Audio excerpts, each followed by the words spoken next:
Assalamu alaikum, everyone. Welcome back from the break. We're going to actually start with Dr. Johara Barian's presentation. She joins us from the Transnational Linkages panel. And so we will begin with her paper, followed by a Q&A. I'm going to briefly introduce Dr. Johara Barian. She's a fellow of the Trans-Regional Research Group, the Bureaucratization of African Societies, run jointly by the German Historical Institute in Paris and the Centre de Recherche sur les Politiques Sociales in Dakar, Senegal. She holds a PhD from the Freie Universität Berlin, where she graduated in 2014 with a work on the transnational connections of the Shrine of Ahmed al-Tijāniyya in Fez. Her research interests are African mobilities, transnational urban spaces, identity, and the bureaucratization of faith. Her paper today is entitled Ahmed al-Tijāniyya Fez, the multivocality of a transnational pilgrimage site. Dr. Mariam, we're very honored to have you with us. Feel free to go ahead and present. Yeah, thank you. Before I start, I would like to thank also Professor Kane for the invitation, and also to apologize that actually my presentation is probably not very in the right panel, because unfortunately I missed the panel yesterday. So that's why I'm not gonna talk about female leadership, but about the place. And so yeah, unfortunately, but thank you for rescheduling also my presentation today. So thank you also for the short introduction. I just have to mention that I'm unfortunately not in Dakar anymore, but in Berlin, where I'm currently fellow at the Centre Marc Bloch. Just for to explain maybe that the view is not so nice as it would be if I would be in Dakar. So then now I start soon with my presentation. This research, I would like first to share maybe just to start, this research that I would like to present today, or the paper is based on a research that I conducted during my PhD studies in Berlin from 2008 to 2014. Since I would say, just to maybe to mention that probably what I will present today is already things that have changed and have evolved since that time. I wasn't able to go to Fez or to the Zawiyas. The last time was in 2015 that I was in Morocco, so I didn't really have the opportunity to update my data, and maybe many things are already history. What I will present today. So the starting point of the research was to explore the plurality of current representations and practices of saint veneration in Morocco, with a special focus on the shrine of Ahmed al-Tijāniyya of Fez. So that was the main idea of the starting question of my PhD. And the choice of this shrine for my study was actually linked to its dual embeddedness, because first it's a place that has become a well-known place as a pilgrimage site for Tijani adepts from everywhere. And at the same time, it is embedded in local Sufi culture of Fez, which is one of the main Sufi center of Morocco. So that's why the Zawiya is therefore a space that is of encounter and interaction for a variety of people, foreigners and locals who meet, cross, and interact within and around the sanctuary. And it was therefore a perfect case study for me to analyze the current dynamics of saint veneration and Sufi pilgrimage and their intermingling with economic, political, and cultural factors. So the main aim of the research was to explore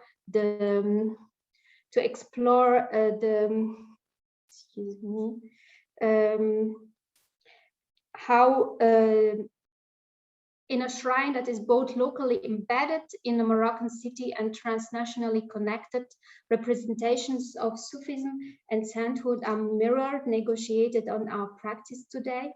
And this study draws on the assumption that, like other pilgrimage sites, the Zawiya of Ahmed Tijani is an arena for the interplay of a variety of imported perceptions and understandings.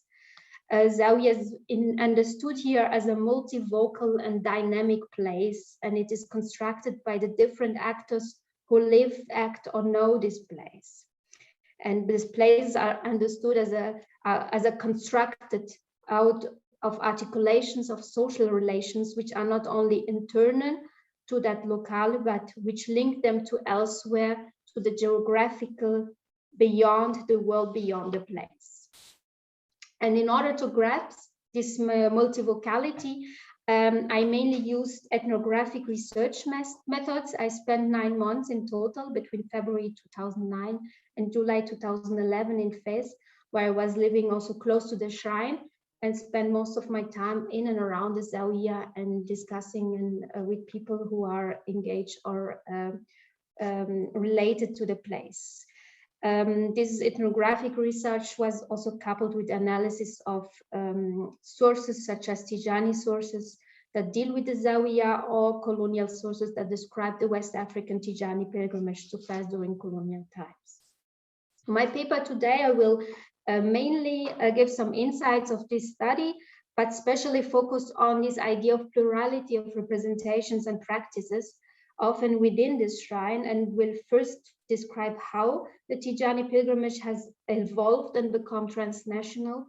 Then we will give some insights on the way how the pilgrimage has become commodified, especially in relation to Moroccan political and economic interests. And finally, focus on the plurality of representations and practices of people who use this place.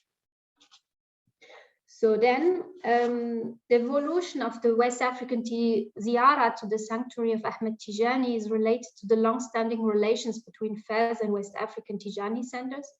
And in addition to that, the improvements, of course, of means of transportations, as well as the passing of the West African route to Mecca via Morocco, contributed in establishing the Tijani ziyara towards Fez. So in the late 19th, early 20th century, already religious elites traveled to the sanctuary of Ahmed Tijani. And after the opening of the port of Casablanca in the 1920s, the routes of the pilgrimage to Mecca were diverted northwards and indirectly also contributed to the increase of pilgrims heading to Fez. So from that moment on, annual pilgrimage of West Africans were organized under the supervision of the French colonial rulers, and the vessels were used to stop by in Casablanca or Oran, and pilgrims were thus given the choice to use the period of transit for traveling to Fez.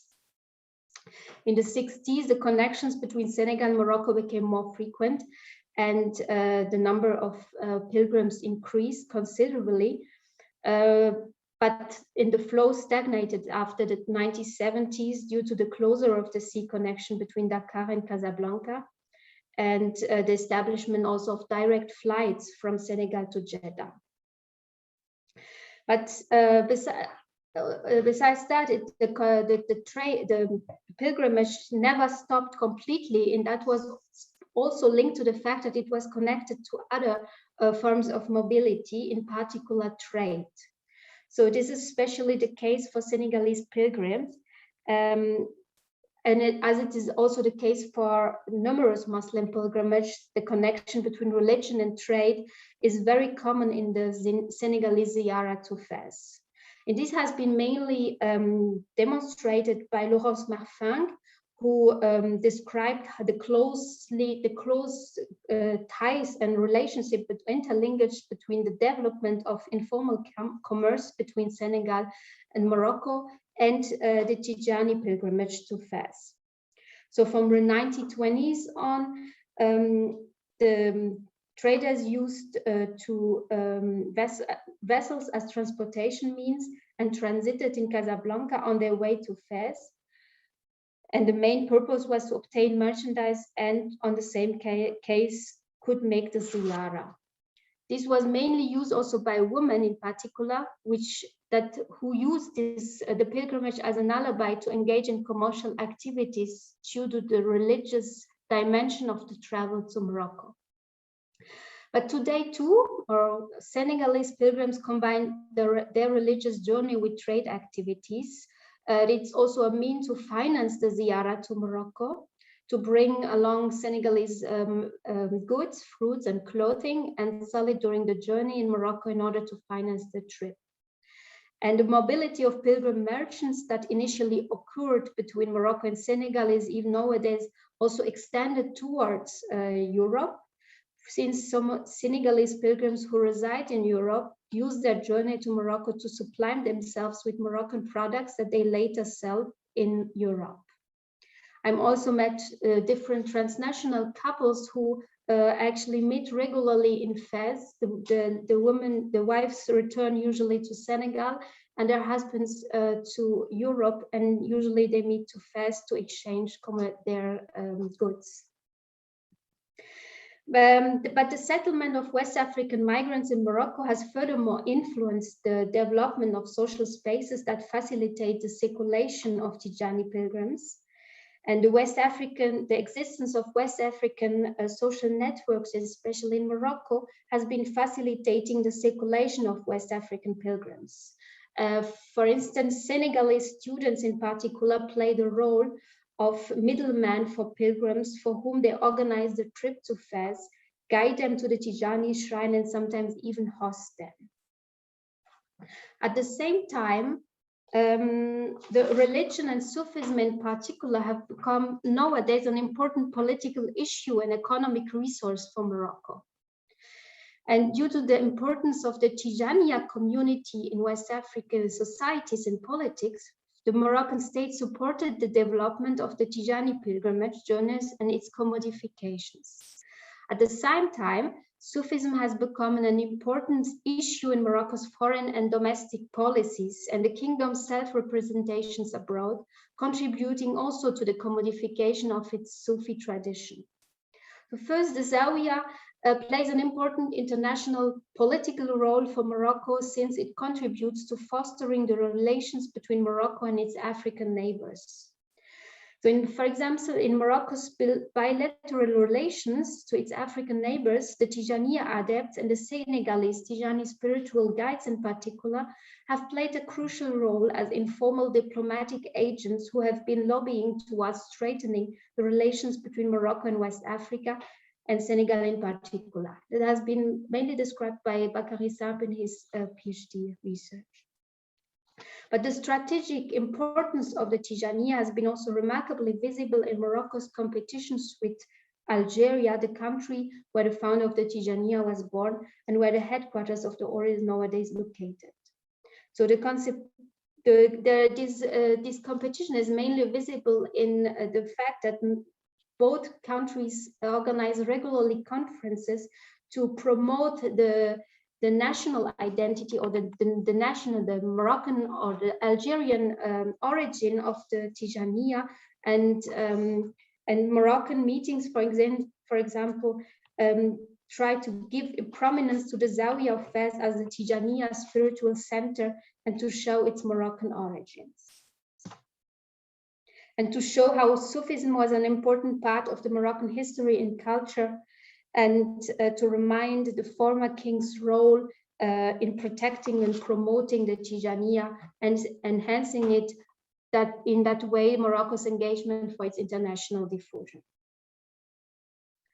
But the last decades has been also marked by an important turn in Morocco's religious policy that promotes Sufi culture as an integral part of Morocco's religiosity and as a national cultural heritage. And here Fez represents also one of the main places that symbolizes the Moroccan Sufi heritage and has been the stage for several projects of spiritual tourism. So in this framework, the local Sufi tradition of Fez has been remarkably highlighted. Numerous Sufi shrines and lodges have been renovated by the municipality and opened to the international tourists who can in this way take part in Sufi rituals.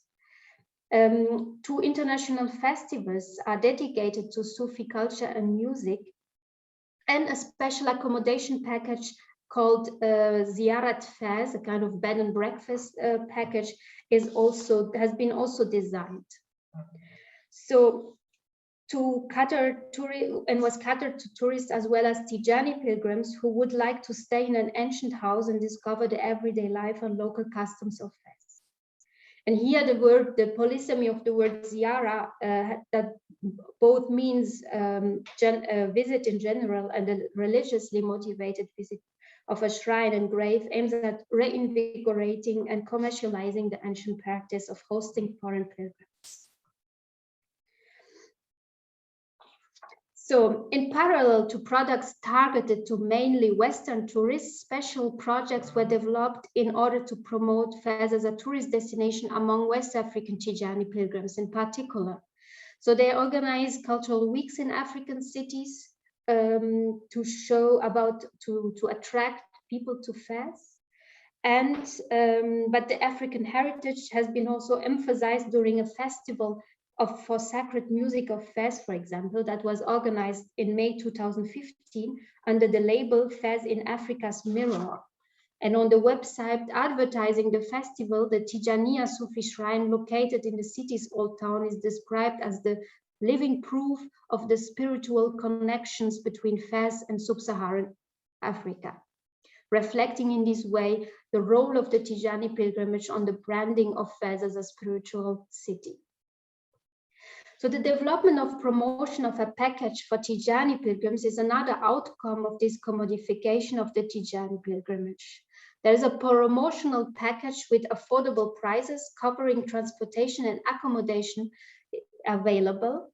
And this is in line with collective ziyaras undertaken by West African pilgrims. So in the 1990s, some Senegalese travel agencies identified a need to organize trips to Morocco, combining the ziyara to Fez with visits to other religious as well as secular sites.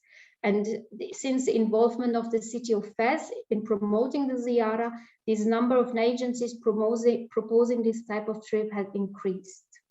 And here on the picture of the map, we can see the kind of packages that is nowadays promoted, that actually doesn't only sell the travel to Fez, but also sometimes special itineraries that from Casablanca to Rabat to Fez to Marrakesh to visit different the tombs of different Tijani scholars, as well as the Mosque of Hassan II in Casablanca, or the mausoleum of the former Moroccan kings.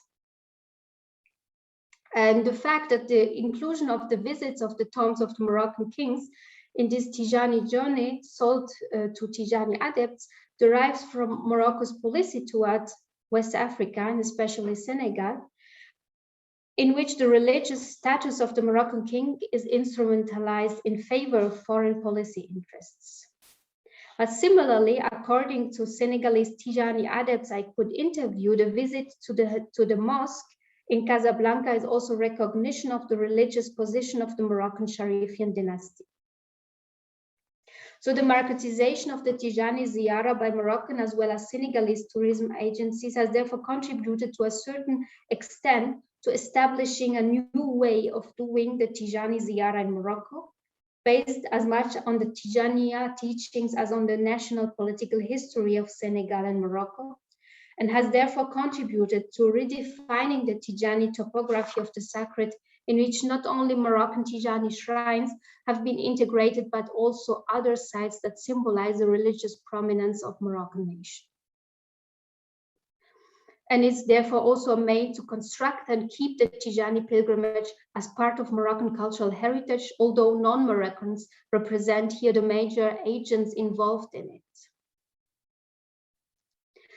So this calls therefore also for deeper analysis of the representations and the meanings of the pilgrimage and the place among different groups who use actually the Zawiya and are related to it. And that's what I would like now to describe in the last part of my presentation. So due to the multiple functions as a shrine, mosque, and Sufi lodge, the Zawiya is visited by a variety of groups, also local inhabitants. And this And these are the 3 points or the 3 aspects that I would like now to point out, or the 3 different perspectives on the Tijāniyya ziyara, or the ziyara, or the use or the visit of the shrine. So first, the belief in Ahmed al-Tijani's central position is at the core of the ziyara practice to Fez. Among the interviews, the Tijani adepts I could interview. Ahmed Tijani is perceived as a supreme Shaykh whose physical proximity is rewarding and who plays the role of a mediator between worshippers and God, and is the exclusive vehicle of divine knowledge and blessing. The ziyara is also understood as a way to connect with the saint and to get benefit from his divine emanations. As explained by a Senegalese woman I met in Fez, she told me, quote, "When you come here, it is as if Sayyidina Shaykh connects you to something." So approaching physically Ahmed Tijani is conceived as a mean of keeping a privileged relationship with him, of learning about him, drawing from his spiritual energy, and thus becoming a better Tijani. Among the Tijanis visiting the shrine, a large number also uses the pilgrimage as an occasion to adhere formally or to renew its affiliation upon the founder's descendants. As many other pilgrimage, also making ziyara is also perceived as a means to alleviate problems of everyday life. And it is in this spirit, for example, that a female Senegalese resided in Fez for several months, hoping to get pregnant and to obtain a visa to join her husband who works in Europe. But through the visitation of Ahmed Tijani, Tijanis expect to get access to spiritual flood and guidance and of their supreme Shaykh. But besides the spiritual radiation that emanates from Fez, one can ask whether the Tijani journey towards Morocco does also play a social and cultural role in the shaping of transnational belongings. And this was, for example, the case among the Senegalese Tijani branch of Medina Gounass, who got organized collective ziyara to Fez since the 1970s, during which today about 200 adepts coming from different countries of Africa, Europe, meet in Casablanca in order to accompany their Senegalese religious leader to Fez. So this Tijani branch is mainly popular among Halpula migrants who reside in Europe. And these collective journeys represent an opportunity for Tijani adepts to gather around their living spiritual guide, but also to consolidate in this way the transnational social networks that are spanning between Senegal, Morocco, and Europe. And in the frame of the increasing transnational dispersal of the Senegalese society, Morocco in Fez in particular play therefore also the role of a kind of transnational Tijani center, one among many. So the connection of Tijani pilgrimage with other forms of transnational mobility contributes further in producing African spaces of socialities in Morocco, or West African sociality spaces. For example, among West African students and migrants based in Morocco. So within a research that I could conduct among West African migrants in 2010, I found out that the Zawiya has become the privileged center and mosque for these groups. So African migrants and students living in Morocco, for them, it represents a hub for religious and community gatherings. And visiting the Zawiya has been described as a way to connect symbolically with home, so interviewees referring to the positive representation of this sand and their home country to make them become closer to their family when they are in the place. But this Africanization of this, also the fact that this represents an African space for migrants, or a space that connects to home, is also mirrored in the representation of the place by Moroccan locals, for whom the Zawiya is also a distinctive place due to its transnational connections. So due to its different functions, sanctuary, mosque, and Sufi lodge, the Zawiya is also visited by a variety of Moroccan locals. And the Zawiya is used as a Sufi lodge for daily Tijāniyya rituals, but also as a space for leisure time in order to chat and relax in the afternoons. And during some particular periods of the year, the celebration of the Mawlid and the month of Ramadan, for instance, the Zawiya changed also considerably and attracts also a significant number of Moroccan visitors and neighbors. But due to the international reputation of the Zawiya in Western Africa, local inhabitants have a kind of ambivalent relationship to this shrine. So on the one hand, they are proud to live in the neighborhood of the tomb of a well-known man who most venerate and perceive as being a saint. On the other hand, they consider the Zawiya and its saint as a component that belongs to others. And for example, among the female visitors that I could interview during my stay there, most of them believe this, besides those who belong or are part of the Tijāniyya and know who Ahmed al-Tijani is, but for the others, he is the ancestor of the Senegalese, or rather, they use the term Saligan, which actually is a word that refers to Senegalese, but is actually also linked to the Senegalese presence during the French protectorate as a tirailleur Senegalais. So, and this word has become, in a certain way, one way to name people from West Africa in Morocco, in Moroccan Arabic.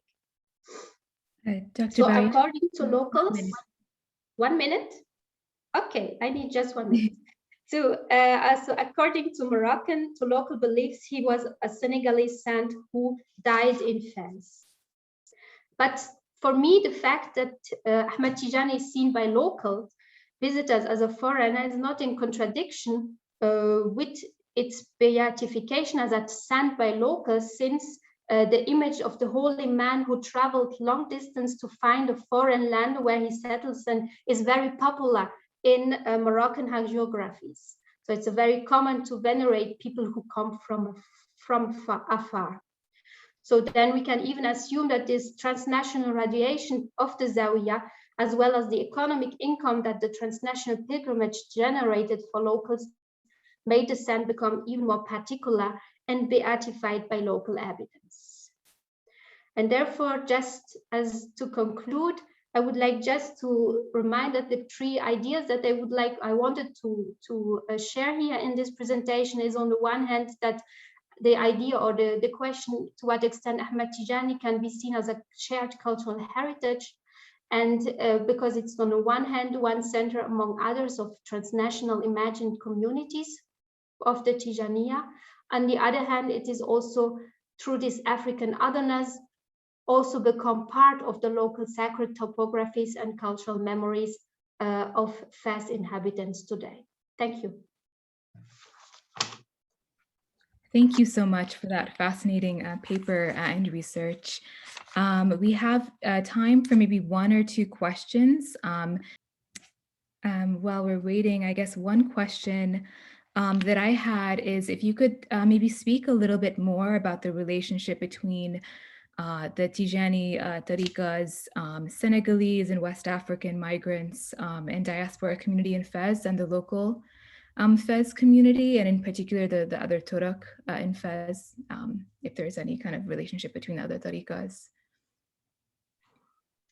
Unfortunately, I couldn't really find any linkages. There are these kind of spaces, like the kind of meetings that they are organized on the city level, where of course all the tariqas all the Turuq meet and people from different Turuq meet. But the tariqa in general, I had the opportunity also to do a kind of survey to see to what extent the Sufi tariqa in general are still represented in the local, in the community, in the city, and I could realize that actually it's not the case anymore, because most of the there's also a point I could mention that actually the Tijani community is more located in other cities, Rabat and Casablanca. And there is a small, of course, Tijani community, also Moroccan Tijani community in Fez. But those who live around or in the surroundings are not are rarely connected to the Tijāniyya. And that's why it's actually, and that was also very fascinating to see that for many people who live around, for them, all the tariqas were very, very similar. They didn't see any difference. And for them, it was tasawwuf was the main word that became very prominent, but also since, I mean, the last, when it started to become very prominent in the city and in Morocco in general, but they didn't make any distinctions between the different. They had more a kind of linkage of or relation to places and to the people, to the sense, than to Sufism as a community or as a tariqa or as a spiritual path. Very informative. Thank you so much for sharing. Unfortunately, we are out of time, but we're so glad that you could join us. And we're going to go ahead and move on with the next panel.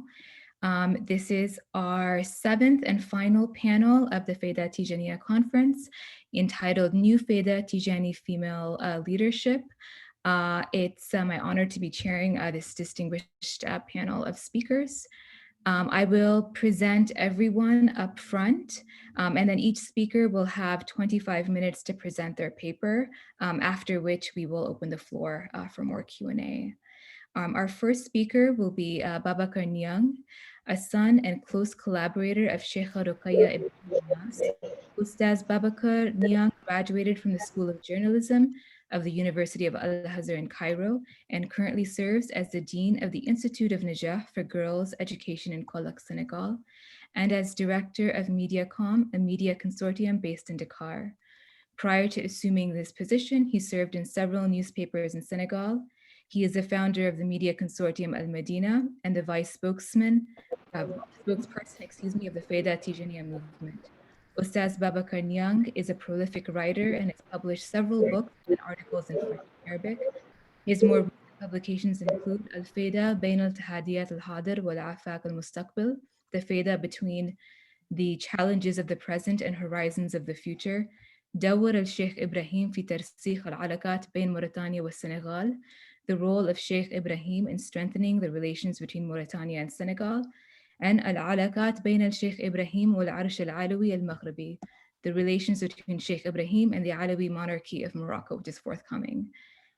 Our second speaker will be Sheikh Tijānī bin Omar Kane, a son and close collaborator of Shaykha Mariam Ibrahim Niass. Sheikh Tijānī bin Omar Kane currently serves as the president of the Foundation Darul Quran Al-Karim, established by Shaykha Mariam Ibrahim Niass. He received Quran and Islamic studies in Tumbiali, Mauritania, and Tunisia. He subsequently studied agricultural engineering, graduating from the Institut National d'Agriculture of Mostaghanem, Algeria, with a degree of agricultural engineering and a master's degree in tropical agriculture at the Institut de Formation Agricole de Région Chaude at the University of Montpellier in France. He started his career as a researcher at the Institut National d'Agriculture in Senegal from 1982 to 1990, and then as an advisor at the Senegalese Ministry of Education from 1990 to 1996. From 1996 to 2003, he was the officer of the Food and Agriculture Organization at the UN, serving at the headquarters in Rome, in Cairo, and in Iraq. Alongside his career as a researcher, he first served as Secretary General of the Foundation Darul Quran, established by Shaykha Mariam, and then as president since 2017. Our third presenter will be Joseph Hill, Professor Joseph Hill, Associate Professor of Anthropology at the University of Alberta, Canada. Since 2001, his ethnographic research has focused on the global Fayda Tijāniyya Sufi community, especially in the community's birthplace of Senegal, but also in Mauritania, Egypt, the United Kingdom, the United States, and elsewhere.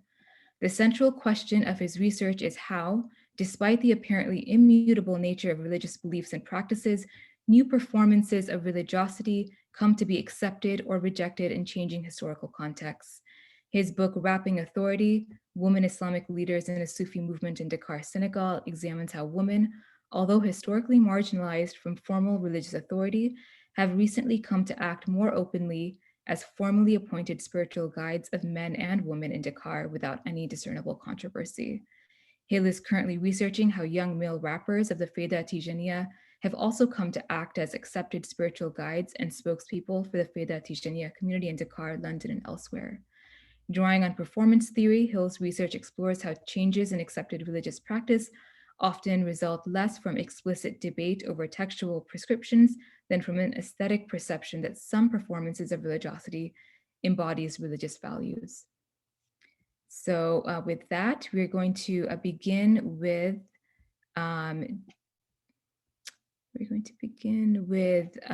Babacar Niang, who is presenting a paper entitled Shaykha Ruqayya Ibrahim Niass.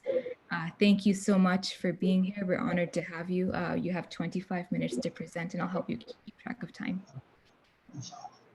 شكرا بارك الله فيكم. الورقة إن شاء الله أقدمها باللغة العربية ولعل المترجمين سيوفقكم بالنص الإنجليزي إن شاء الله. السلام عليكم ورحمة الله. السيدة الدكتورة أرمان صديق، يسرني أن أسجل اعتزازي بالوصول وسط القامات الشامخة في العلم والفكر في العالم عبر وسيط زوم، تلك الساحة الافتراضية التي أجبرتنا الظروف على التعامل معها في زمن جائحة كوفيد-19. وأعبر عن خالص الشكر لمنظمي مؤتمر على تكريمهم لي بدعوتي لأشارك في إحدى محاوره، وأثمن تلك المجهودات التي بذلت لدراسة الموضوع في عالم يدخل منعطفا جديدا، كل يحاول بكل ما أوتي من وسائل ليس للدفاع عن مجالها الحيوي فحسب، ولكن عن قيمه الروحية كذلك وعن تراثه الحضاري. ويتكون البحث من مقدمة ومحاور تتلخص فيما يلي: أولاً المراحل الدراسية للشيخة رقية والإسهامات العلمية ومهامها التربوية، وكذلك النشاطات الاقتصادية التي تعينها وتعين المنتمين إلى حركتها في تمويل مشروعها الثقافي. وأنهي الحديث إن شاء الله بالخاتمة. أبدأ أولاً بالمقدمة. الفيضة التيجانية من أروع الصفحات التراث الإسلامي التي تجلت فيها روحانية الإسلام ومجال تطبيق علمي وواقعي لهذا الدين الحنيف، فيها تغذية للعقل والقلب والروح معا، وهي بذلك ثورة روحية لتحقيق التقدم بكافة مجالات الحياة ولتصحيح مسار الحياة، وكذلك لتصحيح المسار دون الانزلاق إلى المادية وحدها.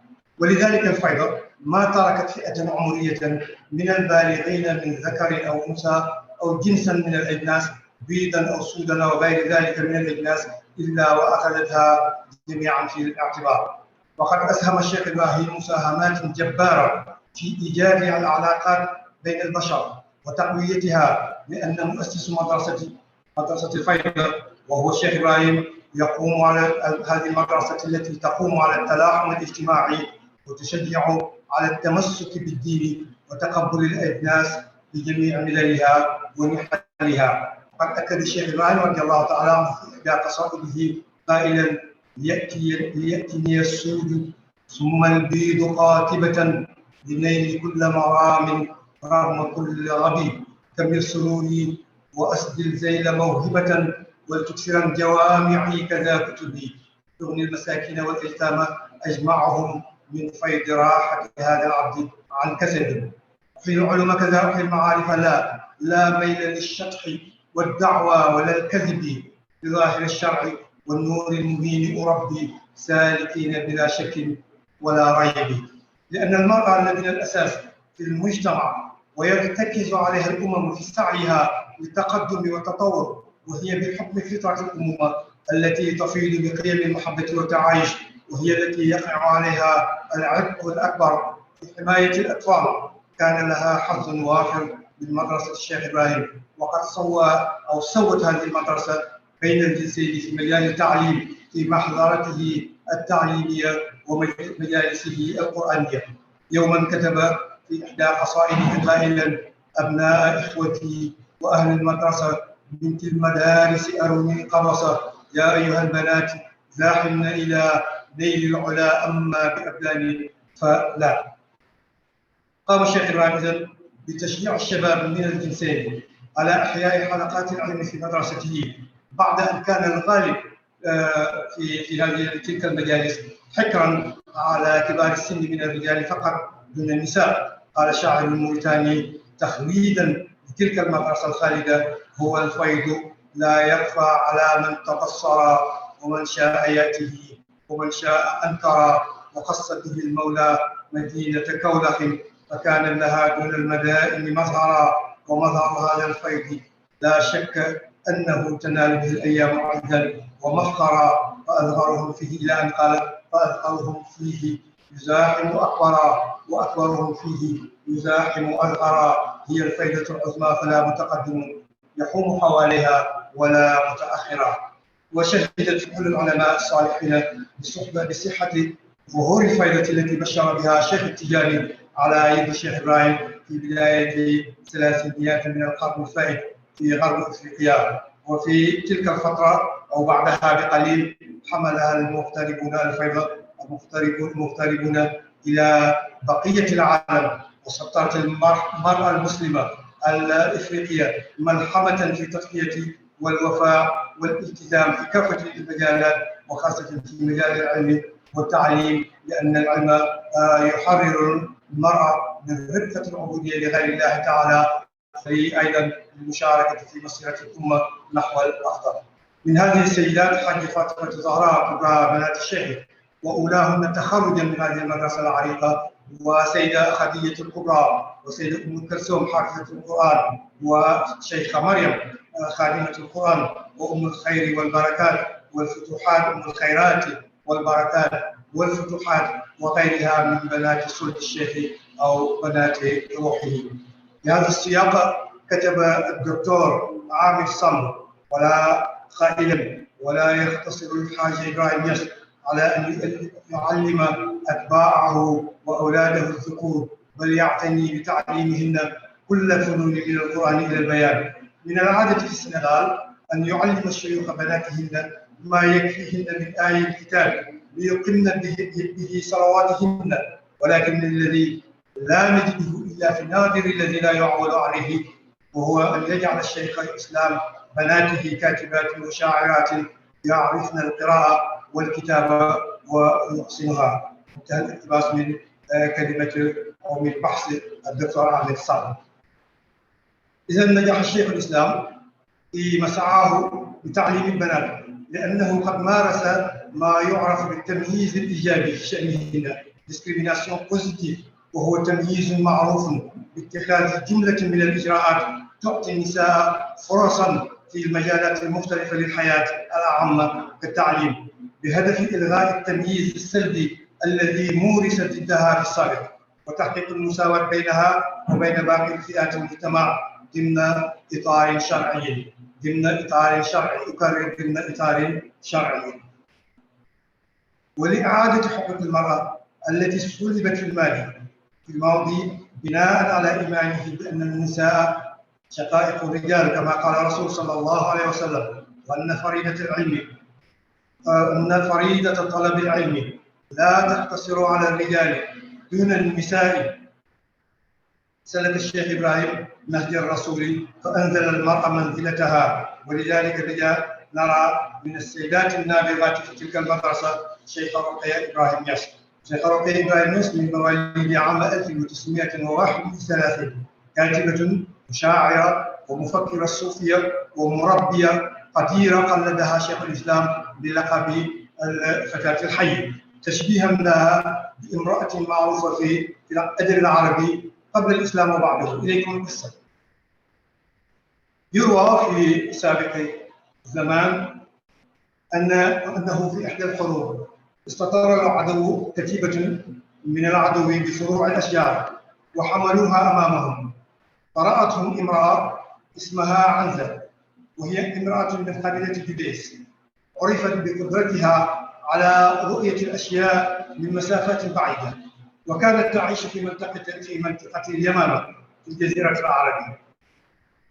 ولما رأت هذه الكتيبة من بعد أنظرت قومها قائلة بوجود كتيبة على هبة الاستعداد للهجوم عليهم، ولم يصدقوها لأن الوضع على المرأة لم يكن على ما هو عليه الآن، وحتى وصل الأعداء إليه وهدم بنيانه.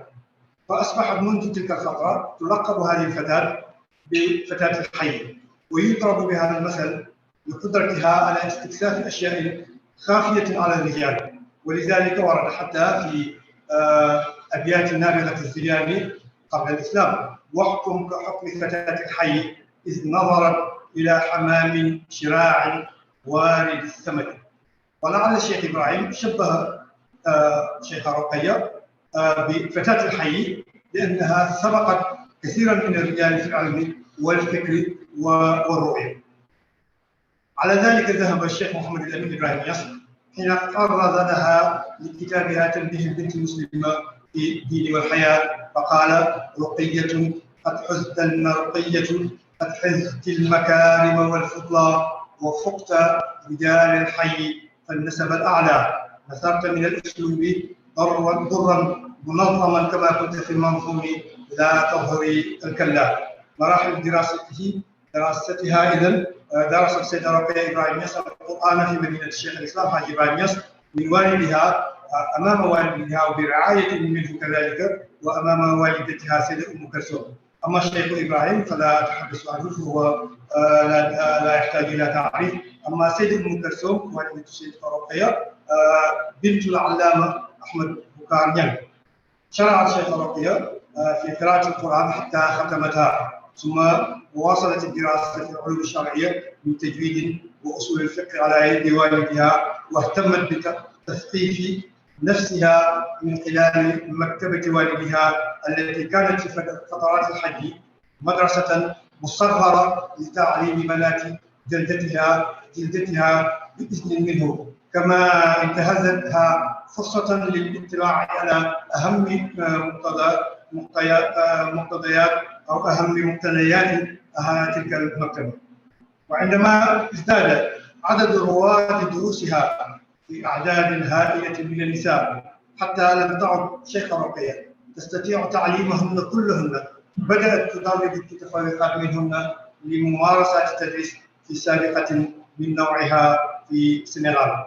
ذاعت صيتها في إفريقيا ووصلتها طالبات من زاريا بالذات من نيجيريا، لكن من زاريا بالذات وغيرها من البلاد الإفريقية خاصة في غانا أو قماشي في قماشي أو أكرا. وتكونت مثل شبكة هائلة من النساء المتعلمات في كافة ربوع العالم، وأصبحت مثلا يقتدى بها في تعليم النساء. وهي بالنسبة لنا نحن أهل السنغال هي بمنزلة نانا أسماء بنت نانفوجي، لكونها مدرسة للقرآن والعلوم الشرعية وشاعرة وأديبة ومفكرة دعت نساء العالم للنهوض والارتقاء بأنفسهن. شاركت من عام 1951 وهي في منزل والدها في امتحان كانت اللجنة المشرفة عليها من السيد علي سيسي من خلفاء شيخ الإسلام، أول خليفة من شيخ الإسلام حاج إبراهيم نياس، والشيخ سليم باي أخو الشيخ ومن الرواد الأوائل في الفيضة، والشيخ أحمد جام العالم اللغوي المعروف في السنغال لاختبار مهارة الطلبة.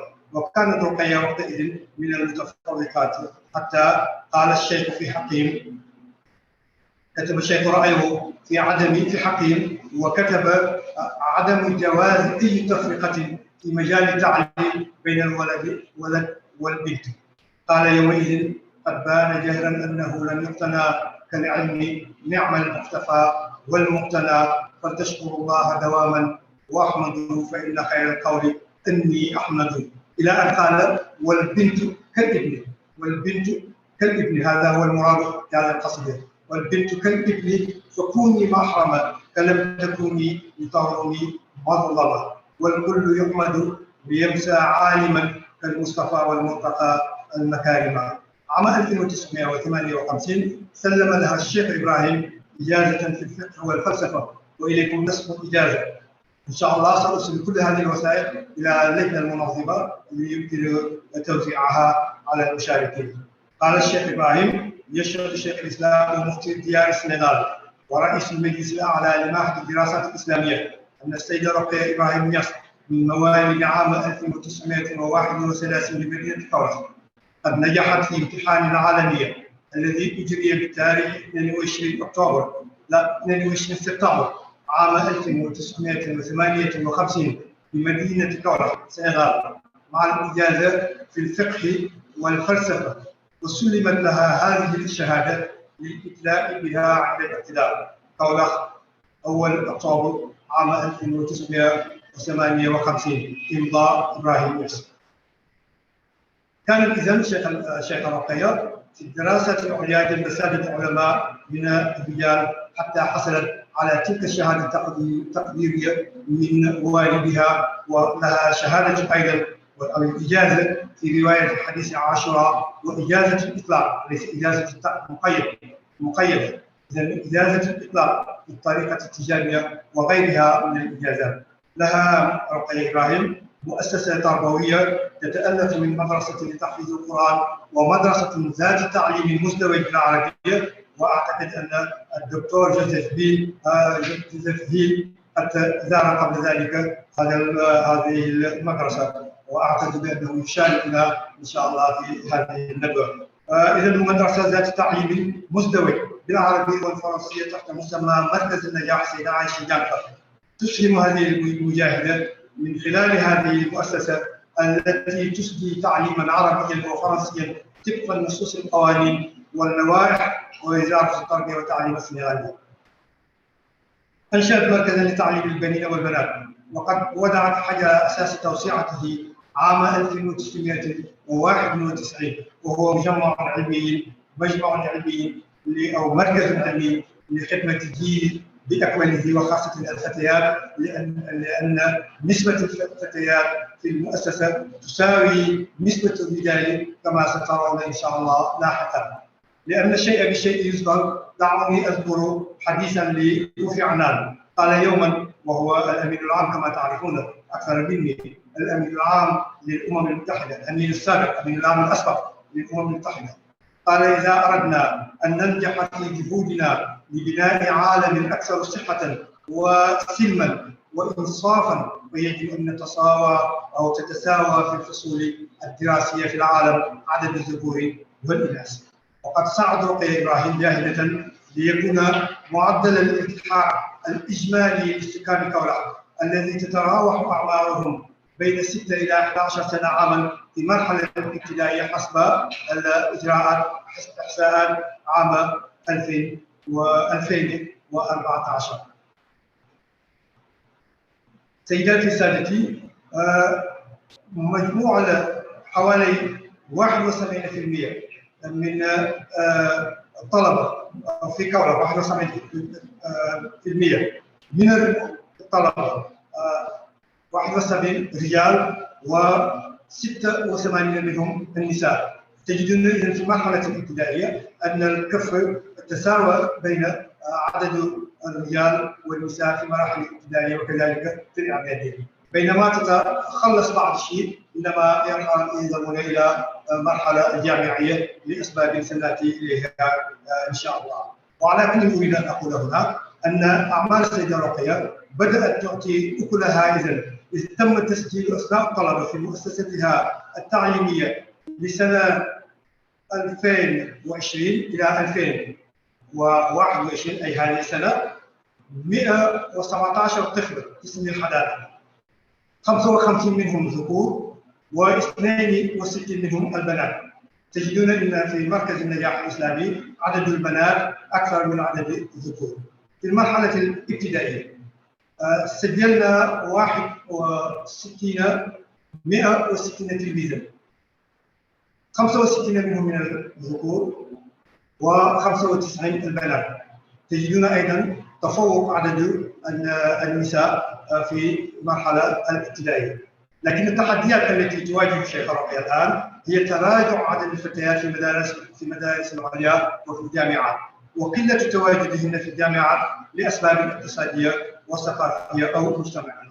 ولذلك لترويج هذه المعوقات الاقتصادية التي حالت دون استمرار الفتيات في الدراسة، أنشأت رقية إبراهيم جمعية حركة النجاح للتربية والتنمية في تاريخ 6 أغسطس 1986. هذه الحركة تشمل أعداء من أقطار السنغال وداخل إفريقيا، ومعظمهم من النساء، من بينهن متعلمات وريفيات بإذن السيدة رقية، تشتغل في مساحات واسعة من الأراضي الزراعية في إقليم كولك وفاتك، وخاصة في قرية مدينة سانغار.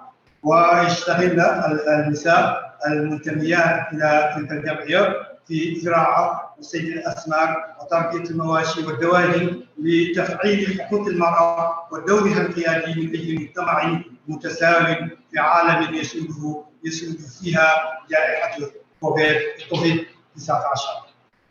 لم أنسى أن لها نشاطات ثقافية كثيرة في السنغال وخارجها، ألفت كتبا ودراسات وأبحاث منشورة في العديد من المنابر الثقافية المحلية والأجنبية، إضافة إلى محاضرات ومشاركات في المؤتمرات والندوات واللقاءات والأشعار، وخاصة ولها أشعار وخاصة في مدح النبي صلى الله عليه وسلم وفي مدح والدها. من تلك المؤلفات تنبيه البنت المسلمة في الدين والحياة، قام رئيس سنغال الأسبق لوقوف سنغال بتحمل تكاليف طباعتها، وكتاب ثاني تيسير فهم الدين للأولاد الإفريقيين، وقد تم ترجمتها بالإنجليزية من مكتبة الفايدة في أمريكا. وكذلك حظ المرأة في الإسلام قام بترجمتها بعض مريد الشيخ الإسلام في بيروت.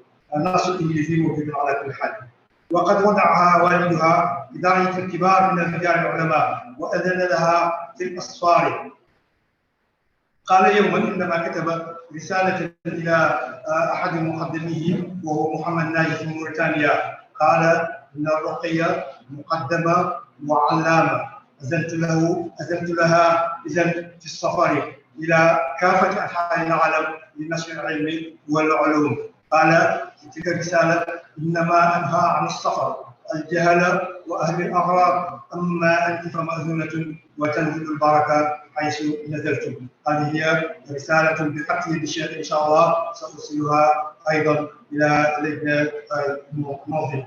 ولذلك سافرت حول العالم لإلقاء محاضرات، وأذكر منها محاضرة في مؤتمر أتلانتا لمحاربة العنف المستعمل ضد المرأة في فترة فبراير عام 2015 بدعوة من الرئيس باكر رئيس الأمريكي الأسبق.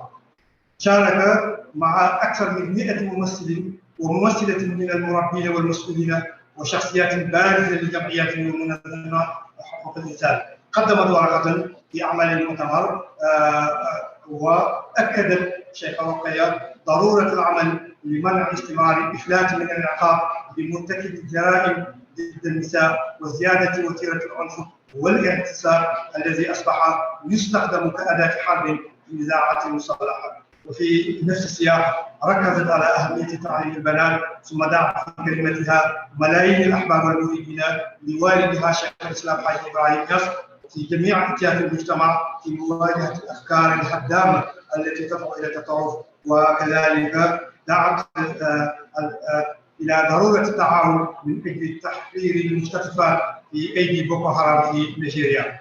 من ناحية أخرى شدد على الدور الهام الذي يمكن أن تؤديه وسائل الإعلام. وعلى هامش هذا المؤتمر أقام رئيس جيل كافر مائدة غداء تكريما لكبار الشخصيات، ودعا رقية للمشاركة في تلك المائدة. في المؤتمر الدولي للسلام بدكار، أعرف أن الوقت يداهمنا، لذلك أقرأ قراءة انتقائية لا أقرأه كما كتبت.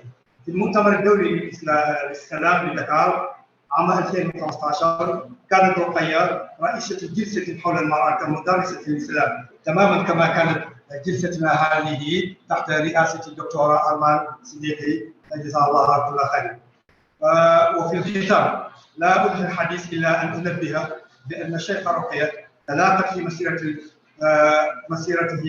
مسيرتها اسمحوا لي، تلاقت في مسيرتها في طريقة أصالة الطريقة التيجانية أصالة صاحب الفائدة التجانية وانفتاحه تلاقت مسيرة العلامة المقدمة رقية إبراهيم في الطريقة التيجانية أصالة صاحب الفائدة التجانية وانفتاحه وتواصله مع العالم، ولذلك ما كان يمكن أن تترك نصف المجتمع دون الاهتمام به وخدمته بدءا بتعليمه لأن العلم في رأيها قبل القول والعمل، ومرورا بالسفريات الكثيرة باستمرار بين بلدانه الأصل وتلك المناطق البعيدة لإلقاء محاضرات والتواصل مع المسلمين، وعن سعيها لصحوة المرأة الأفريقية وضرورة إعادة حقوقها. وقيل المستمعين إلى الباحث الأمريكي رودولف وير في كتابه مسيرة القرآن Walking القرآن أو قرآن إنما كنت أترجمه وأعربه وأقول إنه قرآن يمشي على الأرض، بين فيه الكاتب في بحثه سيرة الشيخة رقية في إحدى فصول مؤلفاته حفظ المعرفة الإسلام. سعدنا بقراءة هذا الكتاب النافع كما سعدنا بقراءة كتاب الشيخة رقية التي نظرت إلى المرأة المسلمة والمرأة في المطلق نظرة تكريم واعتزاز، والمرأة باعتبارها الأم والأخت والأم والابنة والعمة والخالة والجدة والزوجة شريكة رجل في تحمل مسؤوليات الحياة، وقد كلفها الله مع الرجل في النهوض بمهمة الاستخلاف في الأرض وجعلها على درجة واحدة مع الرجل بالتكريم. وشكرا على إصغائكم. السلام عليكم ورحمة الله. وعليكم السلام. ما شاء الله، جزاكم الله خير أستاذ نيانغ، وشكرا لك على هذا البحث مهم جدا ومثير للاهتمام. We're going to move on to our next presenter, Sheikh Tijānī bin Omar Kane. Whenever you're ready, inshallah, feel free to present your paper entitled Shaykha Mariam Ibrahim Niass. Shukran. Hello, I am Sheikh Tijānī bin Omar Kane, President of Darul Quran. I am pleased to stand here to present the paper about the life and the achievement of Shaykha Mariam in the field of education, in social field in general, in humanitarian field in general. Ranked among the 500 most influenced Muslim by the Royal Jordan Society for several years in a row, Shaykha Mariam Ibrahim Niass, 1932, 2020, was one of the most influential Islamic educators of Africa. She created several schools and trained thousands of students from all over the continent and in its diaspora during a career which spanned 7 decades. Alumni of our school are established scholar and educator of high civil servant in Africa, Europe, and in the United States. They have participated in Quranic international competition held in most of Muslim countries and won prestigious prizes. I will argue in this paper that Shaykha Mariam has had such a great impact in Islamic education because of her strong personal commitment, but also because of she belonged to a famous scholarly lineage and was able to draw on her family network to make such an extraordinary career. Shaykha Mariam was the daughter of Sheikh Ibrahim Niass, one of the most influential Sufi scholars in the 20th century, who belonged to lineage of Muslim scholar traced to a Persian named Rida, who settled in Senegal from Libya and spread Islam. Rida married a Senegalese woman named Jayla Niass, who was an ancestor to the Niass family. Descendant of Rida and Jayla Niass specialized in erudition for the past 3 centuries. But it was in the 19th century that the Niass lineages rose the preeminence, instrumental in this action. Instrumental in this action of Muhammad Niass and Abdullah Niass, respectively great-grandfather and great-grandfather of Shaykha Mariam, who left their native Jolof to join Maba Jahuba in the midst of 19th century in the fight against French colonial penetration in Senegal. After Maba Diakhou's death, his son, Sayer Matiba, took over the leadership of the resistance in Abdallah Niass. Mohamed Niass has become a trusted advisor of Sayer Matiba for a certain period. He then decided to withdraw from the armed resistance to dedicate his life to teaching and agriculture. By the turn of the 20th century, Abdallah Niass became a towering figure of Senegal Islam. As he will show, he made a great contribution in Islamic education, and his children, among them Ibrahim Niass, 1975, counted among the most learned scholar of Senegal. I will first provide a broad overview of the educational school of Abdallah and Ibrahim, addressing the contribution of Shaykha Mariam in Islamic education in Africa. The educational action of Al-Najah Abdallah Niass. Born in 1844 in Beli, in village of Jolof, Al-Najah Abdallah Niass received a solid religious education under the supervision of his father Muhammad Niass, a renowned master of Quranic teaching. At the age of 15, Abdallah Niass memorized the Quran. He began high school study with Serigne Makhtar Ndiaye. He was rigorously trained in all fields of Islamic studies, including tafsir, Quranic exegesis, Arabic literature, hadith, Sufism, but also botany and treatment of disease.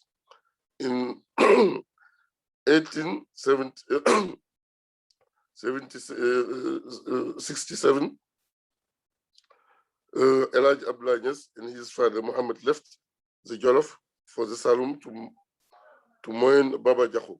Abdallah Niass became a trusted advisor to Baba Diakhou, and after the death of Baba Diakhou, his son Sayer Matiba,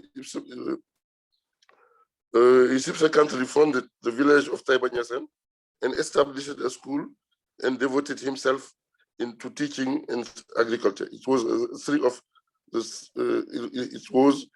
three-tier school of Islamic education.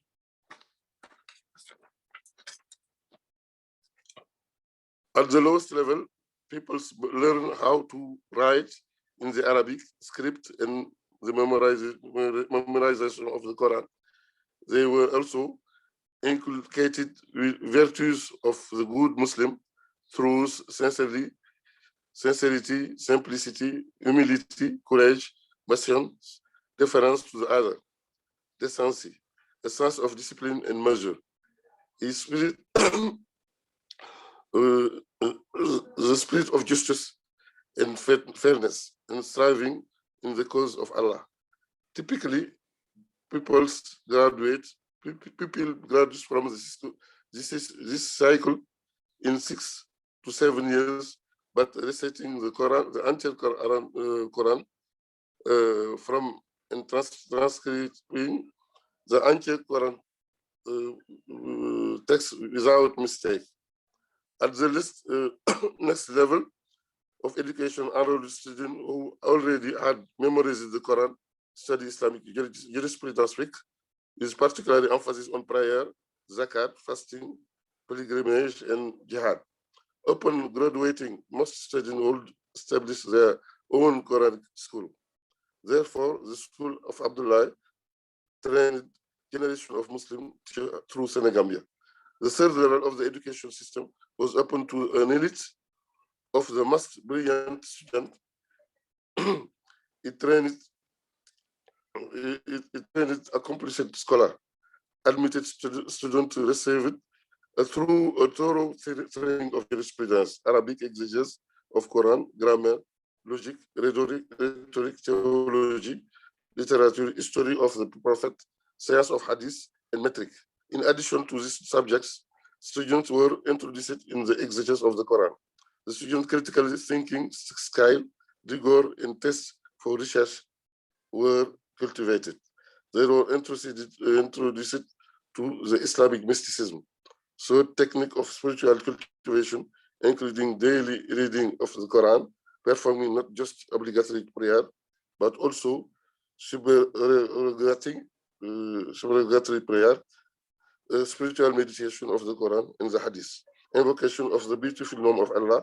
The training led to a spiritual perfection, ma'rifah, and aimed at building the character of students to preserve their cultural identity, so to they resist Western cultural hegemony. Sheikh Ibrahim, son of Abdullah, will continue this father's work.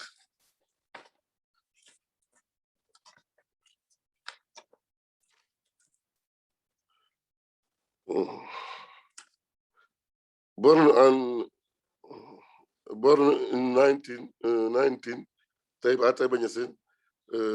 in Taiba Niasse, Sheikh Ibrahim Niass was taught the Quran and all Islamic sciences by his father. Upon the passing of his father, his senior brother, Muhammad Khalifa Niass, who was the successor of his father, entrusted him with the teaching of the Quran. The wide erudition and unique pedagogy earned him such a reputation of teacher, and students came to him from everywhere.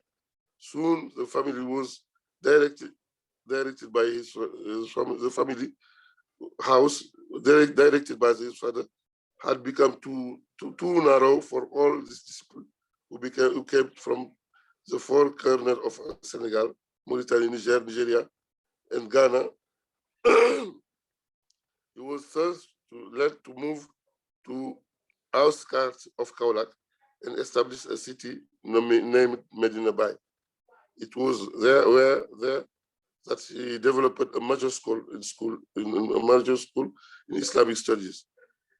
He chose interested his disciples, many of whom were very learned in Islamic sciences and mysticism, in direct and lead specialized school, including a Quranic school, a school of grammar, logic, and rhetoric. The Quranic school, a Mauritanian scholar named Muhammad Rabbani, was interested to direct the Quranic school. He was assisted by two of his children, Abdullah al-Rabbani and Muhammad Mahmoud al-Rabbani. It's original in the Senegambi context, in that it trained its people to a perfect pronunciation of Arab. It is originally in the Senegalese context, it trained its people into a perfect pronunciation of Arab and of the master of the art of psalmody, the Quran, Tajweed.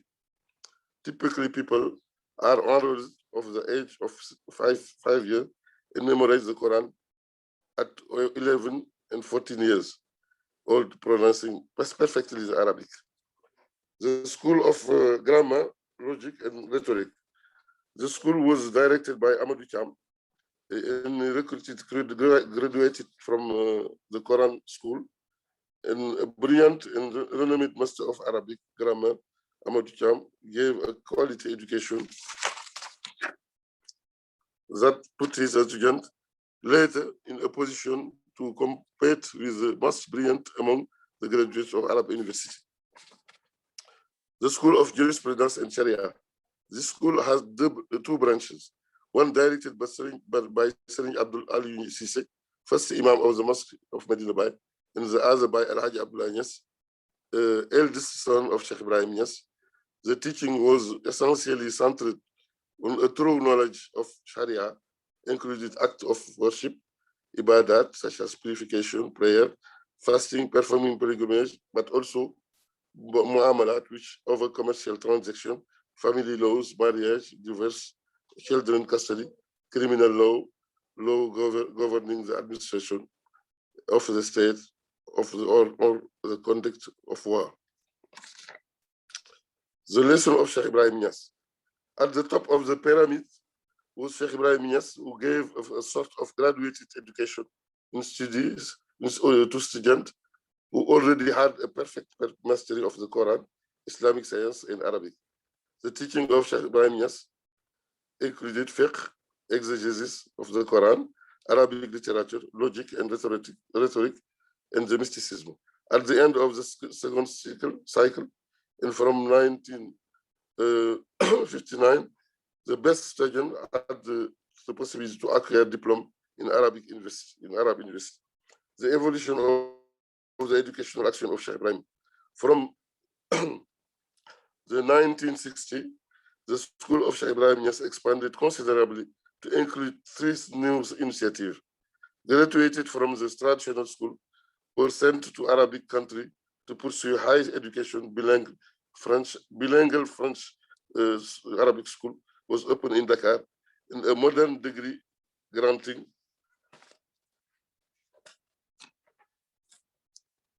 Institute of Islamic Education was opened in Kaolack, in addition to the existing school offering the core curriculum in Islamic studies. Graduated, sent to Arab University because of Shaykh Ibrahim Niass's commitment to disseminate the Islamic faith and promote the Arabic language. The government of many Arab countries offered him scholarship for his community to pursue their education in the university in 1960. 2 groups of students were sent to Morocco to study to Al-Qarawi in Morocco, which is the oldest and continually operating institution of high learning in the world, and to Al-Azhar in Egypt, one of the most prestigious college in the Islamic world. Many other countries followed suit offering scholarship into Shaykh Ibrahim Niass community, including Qatar, Tunisia, Libya, the Sudan, Saudi Arabia. Thousands of Muslim youths from Shaykh Ibrahim Niass have graduated from this country. The opening of the Franco-Arab school in Rafanel Street, Shaykh Ibrahim Niass proceeded to the opening of the school, which allowed him to extend his education action in Dakar. This school, which constitutes the first step in the process of modernization of Arabic education in Senegal, was open to all Senegalese without discrimination. Many Arabic-speaking executives of the country graduated from the school. The foundation of Al-Hajj Abdullah Niass Islamic Institute in Medina Bay, Kaolack, from 1960, the educational structure set up in Medina by Shaykh Islam Al-Hajj Niass since the 1930s began to undergo mutation to adapt to the evolution of the contemporary world. The creation of Al-Hajj Abdullah Niass Islamic Ilm from 1965 to concretize this evolution. The institute, which included a primary and secondary school,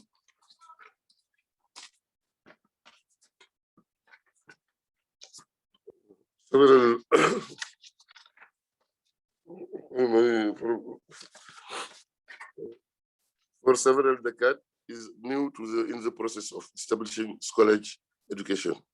The students are sanctioned by the issuance of a certificate of primary studies and a patent.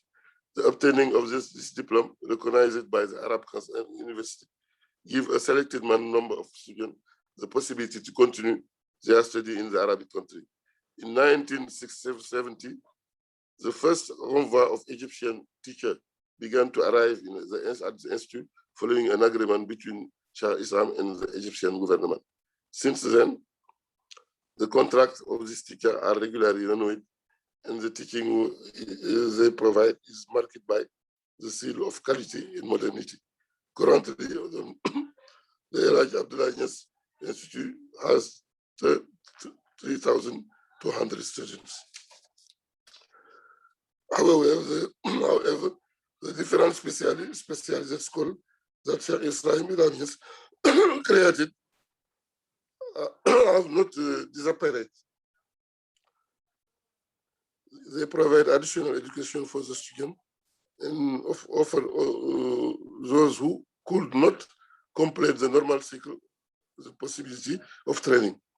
In total, we can therefore present in a briefly non-exhaustive way the balance of the sheet of the education action of Shaykh Islam as follows: about 10 Quranic school in Arab school in Medina Bay, a modern institute Islamic with primary and secondary in Kaolack, a French Arabic school in Dakar, numerous schools throughout the Saloum in Senegal, Islamic school and institute through Africa, the Quranic school of Shaykha Mariam in Dakar, which follow a similar trajectory, combining traditional and modern education.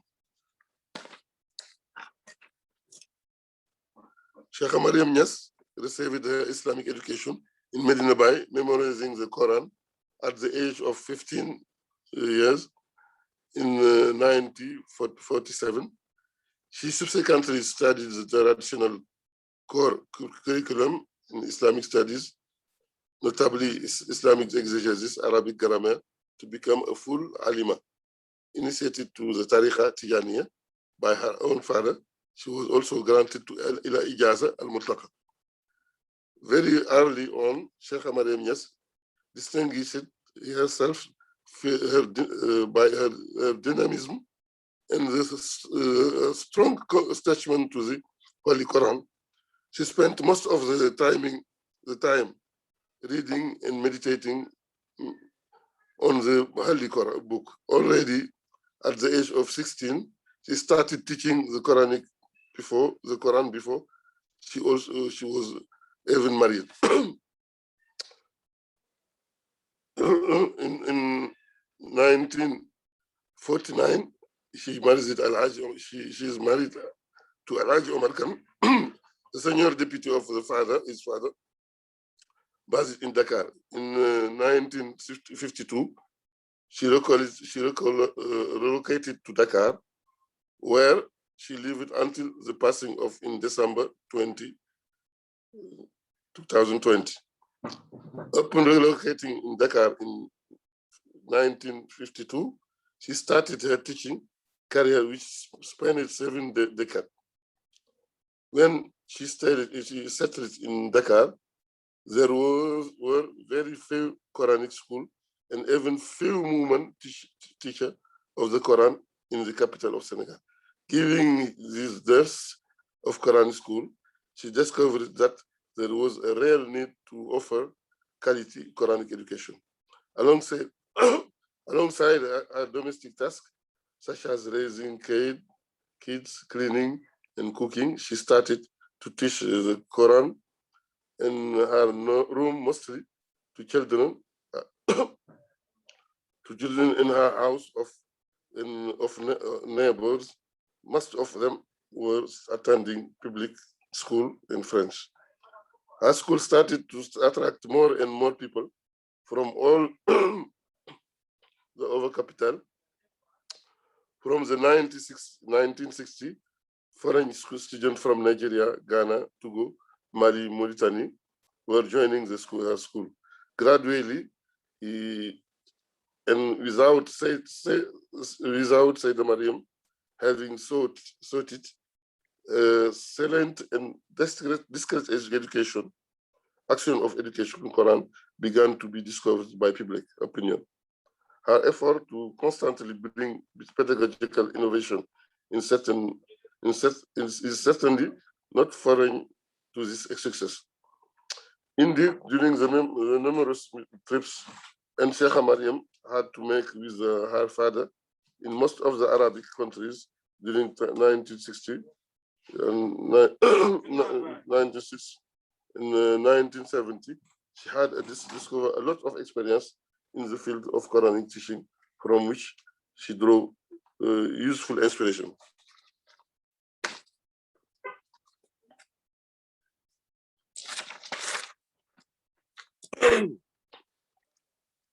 From Mali to Old Dakar, the expansion of schools network of Shaykha Mariam Ibrahim Niass. When President Abdou Diouf was welcomed to At-Taiba Niassen in 1981, immediately after his investiture, he discovered with surprise and public opinion with him the quality of training given by Shaykha Mariam Niass to her pupils. One of Shaykh Mariam's students opened the meeting with a Quranic reading so beautiful that the President Abdou Diouf was moved to tear. Later, back in Dakar, during an audience that he granted to Sheikh Fayda Mariam Niass, President Abdou Diouf asked her about the school. And what was the surprise when he discovered that one house was used as a teaching environment. Thus, the President of the Republic committed to support her endeavor by giving 35,000 square meter of land grant, and recommending her to donors to support her activity. An initial donation of $200,000 from the Prince Sultan bin Abdul Aziz of Arabia Saudi funded the building of a modern school, which included nursery school, primary school, and secondary school, with an integrated curriculum. In the past 25 years, the school has expanded considerably, and thousands of students have graduated from the school. Yet the creation of an integrated curriculum school, training students and providing them a marketable skill, did not eclipse the teaching of the memorization of the Quran and study of traditional Islamic sciences. On the contrary, Shaykha Mariam continued to expand a network of Quranic schools devoted to the memorization of the Quran, alongside the modern school Khayr Sultan, by opening at the same time 2 more schools of Quran studies elsewhere in Dakar.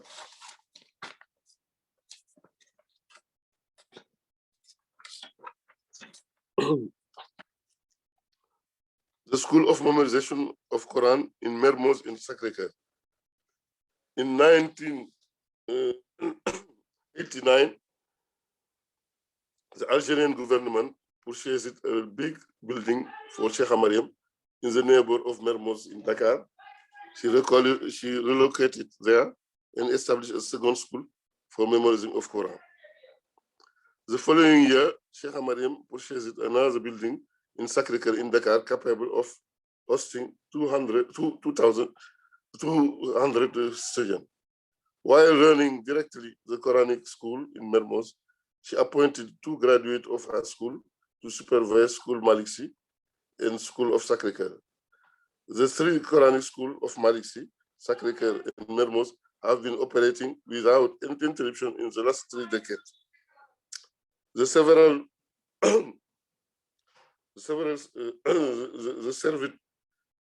served to separate constituency. On the hand, there are students attending government or private school where French is the main language of instruction. These students attend in an evening and weekend. They learn how to write in the Arabic script and the psalmody of Quran, as well as Islamic theology and hadith. Simultaneously, her Quran school offers full-time training to Quranic study for students who enroll to fully memorize the Quran. After memorizing the Quran, they may also enroll in school offering instruction in French and pursue high school studies to earn the needed credential to establish themselves as teacher. The many schools established by Shaykha Mariam Niass offered Quran instruction to the Senegalese people from all social backgrounds, from children to the upper class to children from underprivileged neighbors in the last 7 decades. The people from all over Senegal continue to surrender their children to Shaykha Mariam School for Quranic education. Many of them don't pay any fee. Shaykha Mariam motto was to not turn down any applicants seeking Islamic education. Education from the PH perspective is above all a service to the community because of her strong commitment and the quality of the education she offered.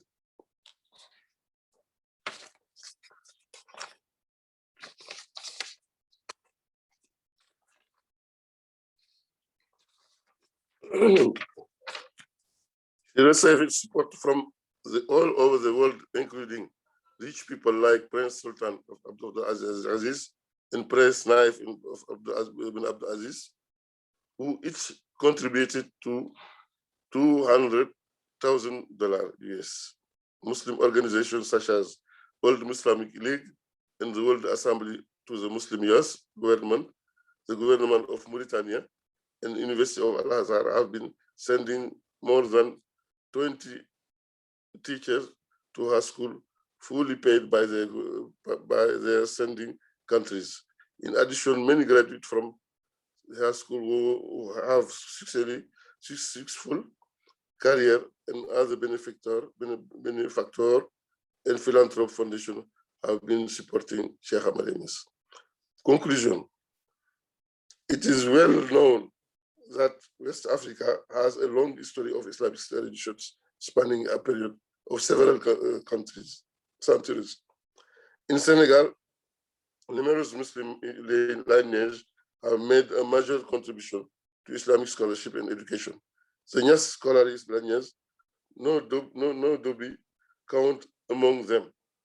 In the last 2 centuries, their contribution to Islamic education and scholarship in second to none. But what distinguished them among the scholarly lineage was the concern to make Islamic education available to all groups of society, including women. 3 of the daughters of Sheikh Ibrahim Niass, discussed in the past in this panel, Ruqayya, Mariam, and are leaders in Islamic education, having trained thousands of students of all gender in the past 6 decades.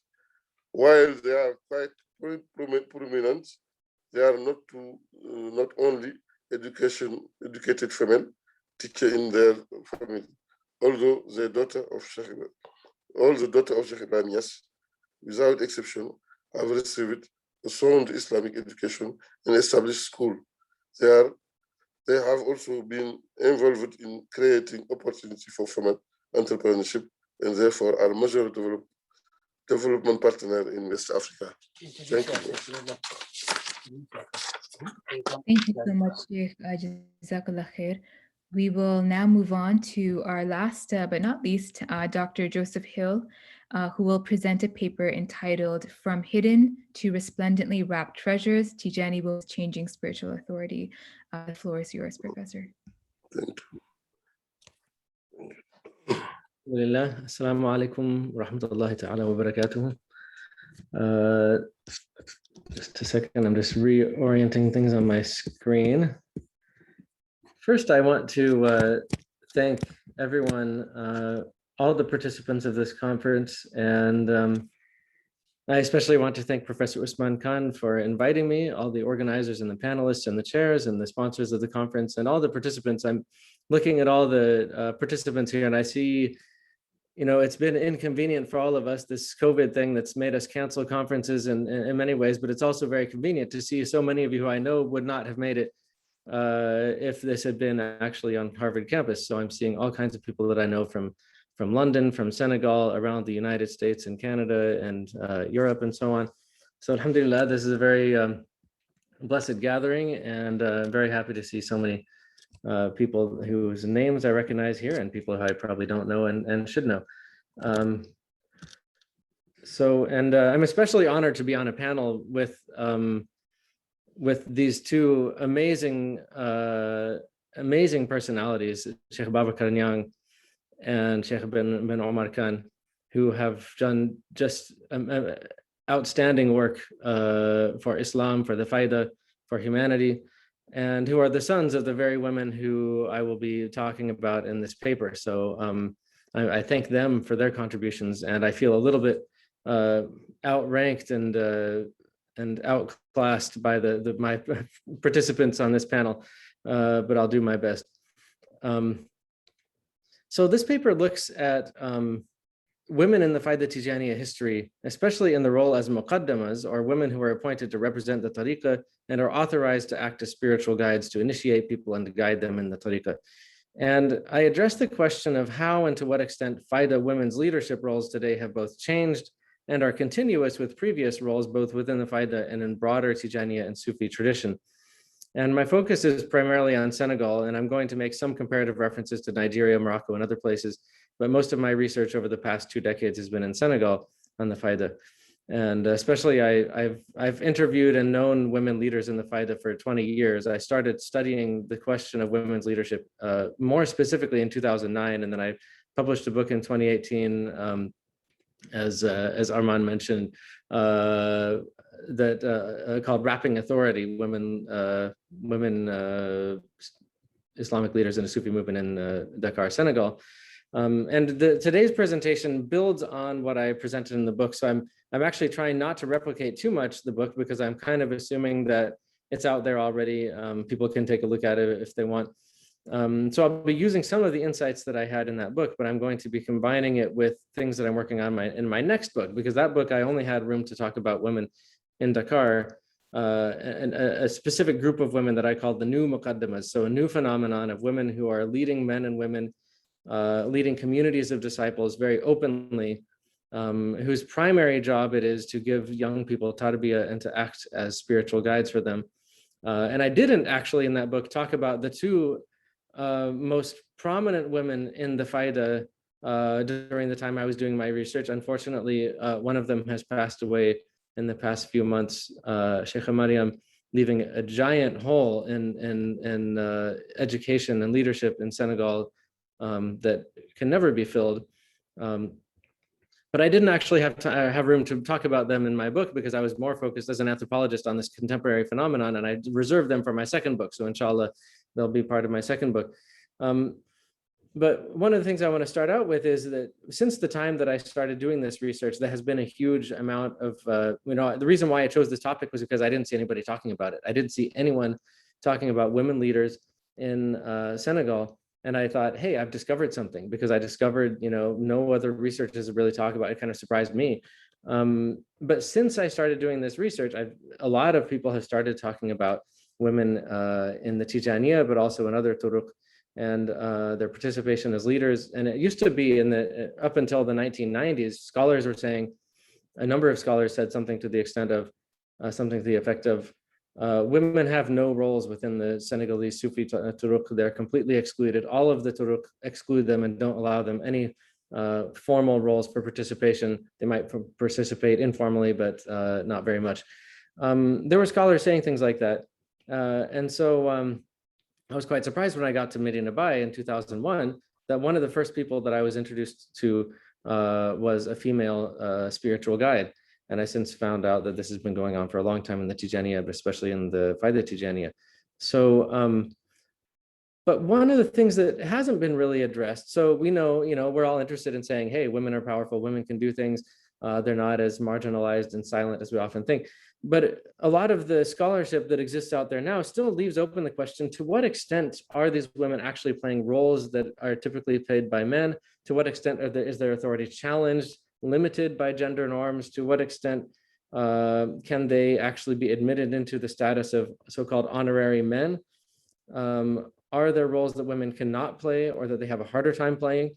Can women transmit authority in addition to exercising it? That has been one question that was left unanswered for a long time. People said, hey, there's a woman leader here doing the same things men do. But in many cases, she did not become part of the spiritual genealogy. So she would do something, and then once she was gone, that spiritual genealogy was gone, because people had a patrilineal kind of spiritual genealogy. So she might play a role in nurturing people, but then people's salasil, people's spiritual genealogy was traced through men. So you had to have a man who would initiate you as well in order to have a solid genealogy. So is their authority universally recognized, or do people challenge it? So here I'm going to contrast 3 stages of Tijani history. I'm not a historian, I'm an anthropologist, but but I do dabble in kind of looking at history as well. So first I'm going to be looking at early Tijani history before the Fayda. And then the second one is the lifetime of the Fayda's founder, Sheikh Ibrahim Niass. And then the third period is more recent developments, especially since 2000, when we've seen very big changes in the way women are leading. In all three periods, we see women actively participating in the Tijāniyya, and some of them acting as muqaddamas, appointed as muqaddamas, and acting as spiritual guides and teachers. Yet there have been some radical shifts in how they've done so over the years, even within the history of the Fayda. To summarize, I'm going to point out that whereas women's participation was largely hidden and limited, and to a large extent marginalized in the tariqah's early years, even though it was different from turuq that actually formally excluded women from participating. Sheikh Ibrahim appointed, during the Fayda, Sheikh Ibrahim appointed a large number of women as muqaddamas, and women were central to the Fayda's early spread and its popularity. However, those who played leadership roles in the earlier years, and this remains the case in many cases, did so among fellow women. And their communities continued to downplay and sometimes erase their roles from oral accounts. I found that people would actually ask people who should know about women, what about this muqaddama? And they'd say, oh, there are no female muqaddamas. And this really stumped me. And I've kind of come up with an explanation for why this was happening. However, more recently, since starting in the 1990s, but especially since 2000, a large number of muqaddamas, some of them daughters and granddaughters of Sheikh Ibrahim, of course, they were around long before this, 2000, but many more unrelated to him, and not the daughters of any religious leader, have become appointed as muqaddamas, and they act openly as spiritual leaders, often acting as spiritual guides for as many men and women. So I've selected to highlight three central themes that demonstrate continuity and change between these periods. These are themes that are ever present, they're always there, but the way they are interpreted is different. And I'm arguing that as opposed to as explicitly contesting gender norms,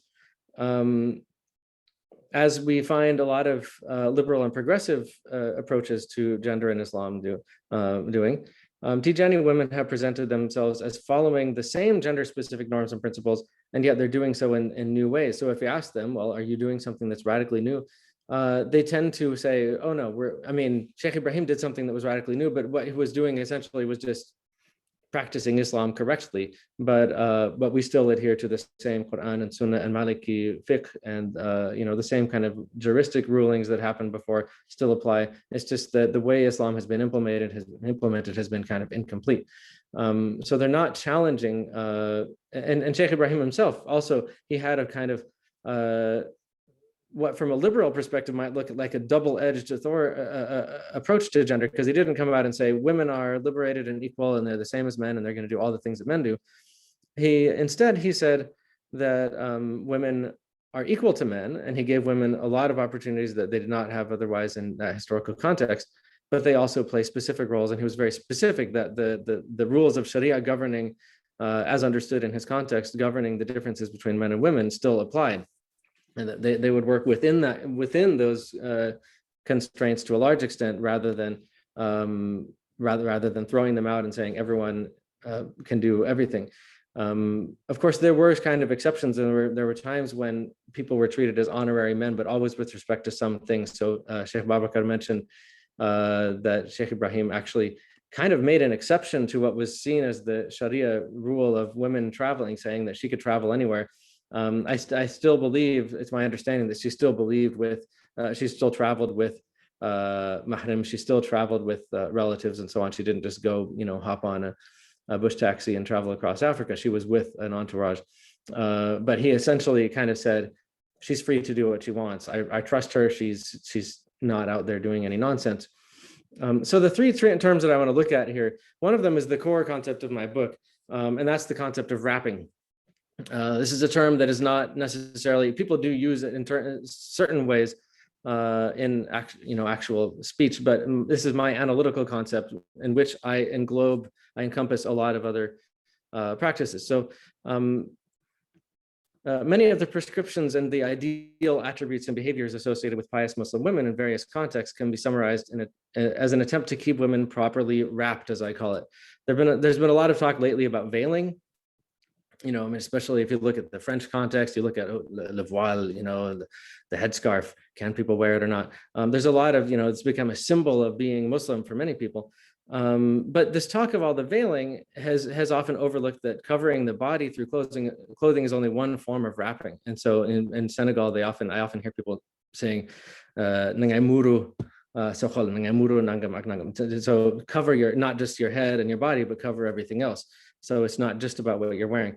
And so I emphasize the term wrapping over veiling, because veiling, the term veiling means to, you know, hijab means to cover something so you can't see it. And wrapping is a bit more subtle because it can imply the negative act of hiding and concealing, but it can also imply the positive acts of adorning, protecting, displaying, identifying, maybe even misidentifying. So you think of giving somebody a present that's wrapped. Yes, you're concealing what the present is, but you're not just concealing it in any old way. The way you wrap it suggests what is in it and the quality of what's in it and how much care you took to choose what's in it and to wrap it, whether it's beautifully done or not beautifully done. It's different whether you wrap it in newspaper as opposed to shiny wrapping paper. And it suggests that what's inside might be more valuable. If you buy a very precious item, it's often wrapped in precious wrapping. So the wrapping can have, in semiotic terms, an iconic and indexical relationship to the thing, and it can tell you what's in it. It can reveal what's in it just as much as it can conceal what's in it. So, so I emphasize this more than just, you know, wrapping you can wrap something in a way that is completely makes it invisible. But often people wrap things in other ways. And there are myriad practices of design to make sure women are not overly exposed in public or in front of people who are not close kin. And this includes not just their bodies, but also their voices and social presence. So sometimes people say, Batu jigin aurala, Sawt al-mar'a aura. So it's something to the voice of a woman is to be covered in the same way that her body is to be covered, and it extends to her social presence. So there are many ways of talking about women in an indirect way. So in many contexts, you know, this is one of the reasons why women are more likely to be designated by the title of Oumou something, as opposed to, you know, men also get Abu something. But very often this is a way of avoiding actually saying the name in order to kind of provide a wrapper around her name. Or like in Mauritania, they'll say like Kayf al-Usra, you know, they say Usra instead of saying Zawja, because it's kind of, you know, how's the family instead of how's the wife, because it's kind of insulting to bring a man's wife out into the public like that. And in his tafsir, Sheikh Ibrahim, in a very subtle commentary on grammar, he says, he's commenting on the passage that says, "Batha minhuma rijalan kathiran wa nisaa," and he says in Surah An-Nisa, and he says, "An-nisa haqquhunna at-tasattur." Women's right is to be concealed, or what is proper for women is to be concealed or covered. And he's making that about a grammar, and what he means is that rijalan kathira refers to many women, and then it doesn't apply the adjective to women. It's implicitly, so it's kind of in an indirect way applying to women. So he's saying that when you're dealing with women, if you're a man dealing with women, you wouldn't deal with them in an indirect way, so that you don't create that close relationship that suggests impropriety. And the same thing even is applied in the Quran in grammar, that men, when we're talking about men, the women are talked about indirectly. They're there, but they're often referred to indirectly. And here, so the fact that he made that remark commenting about grammar suggests that he wasn't just talking about limiting the idea of wrapping or tasattur to a headscarf. He was talking about the general presence of women. So that's a theme that you find all over that shapes women's roles. And one of the things that I argue is that this can be a negative thing, and throughout history, it has been often a very negative thing that women were, you know, think about the harem, or think about women being kind of secluded in the household. Seclusion has often been a negative thing because all the action when it comes to religious authority is over here and the women are over there. And it's often marginalized them from religious authority. But in the context of tasawwuf, Allah himself is often described as being beyond veils, many, many veils, you know, 70,000 veils of light and dark, as the hadith puts it, or there are different numbers in different hadith. And women can actually, through associating themselves with this kind of wrapped persona, they can actually associate themselves with mystical knowledge and with mystical, kind of a mystical personality, somebody who, like Allah, or like the ma'rifatullah, ma'rifah billah, is somebody who is actually hidden. And so what you do is you reveal enough that people know that you're there, but then and so this is very often the kind of the persona of a religious, of a saintly woman, is that she's a lot more hidden than the men are, and sometimes that actually contributes to her connection with ma'rifa billah, with divine knowledge. The second theme that I want to talk about, that's pretty much a constant in the fact that it's there, but it's interpreted in very different ways, is the theme of motherhood. Motherhood is universally associated with women, and being a devoted mother is often understood as a sign of being a pious Muslim woman. Various aspects of motherhood and reproduction have sometimes been invoked to justify or explain why women do not perform certain leadership roles. So the fact that they menstruate is often, even in Kashf al-Bas, Shaykh Ibrahim says that that's why they can't attain the role of qutb. And that's the one role that they can't attain, because they menstruate, and that creates a kind of weakness. And they wouldn't be able to perform all the roles of the qutb. But he says, aside from that, and the end of Nabi, because Nabi is something that's already closed, and we don't know of any female Nabis, so it's something they can't do, and the qutb also they can't do. But every other maqam, every other station, or every other status in Islam, spiritual status, women can have. But sometimes it's invoked as one of the reasons why they're not imam, because at the last minute it could be they couldn't come. There are certain, it's often invoked for various things, the motherhood and reproduction. But while certain Sufi women in history have distanced themselves from motherhood and reproduction, and you find women who are celibate, who downplay the fact that they're married, downplay the sexual nature or the reproductive nature of their marriages, recent Fayda women leaders have unanimously reimagined motherhood as a basis of their authority. So motherhood becomes a positive aspect of leadership, because it's leadership. Tarbiyah is essentially a nurturing role. You're not actually begetting the murid spiritually, because that's not your role. You are not a janitor or begetter as a muqaddam. You are essentially a nurturer. And Bai, his name actually means father. You're a spiritual child of Bai. So there's room for many mothers, but there's not room for many fathers in this picture. So the metaphor of mother is actually much more powerful than the metaphor of father for a spiritual guide. And women have actually used that. This is I don't know how much I'm actually get through all the content of this paper, but I'll because it ended up quite a bit longer than I imagined, but we'll see. The third theme is the long-standing idea that a spiritual, powerful woman is in some sense a man. So this is kind of contrary to the previous one I talked about motherhood, that's something unique to mothers, although the metaphor is sometimes used for men as well, of motherhood and nursing and so on. But there's also this idea that a woman is no longer a woman if she attains a certain spiritual status.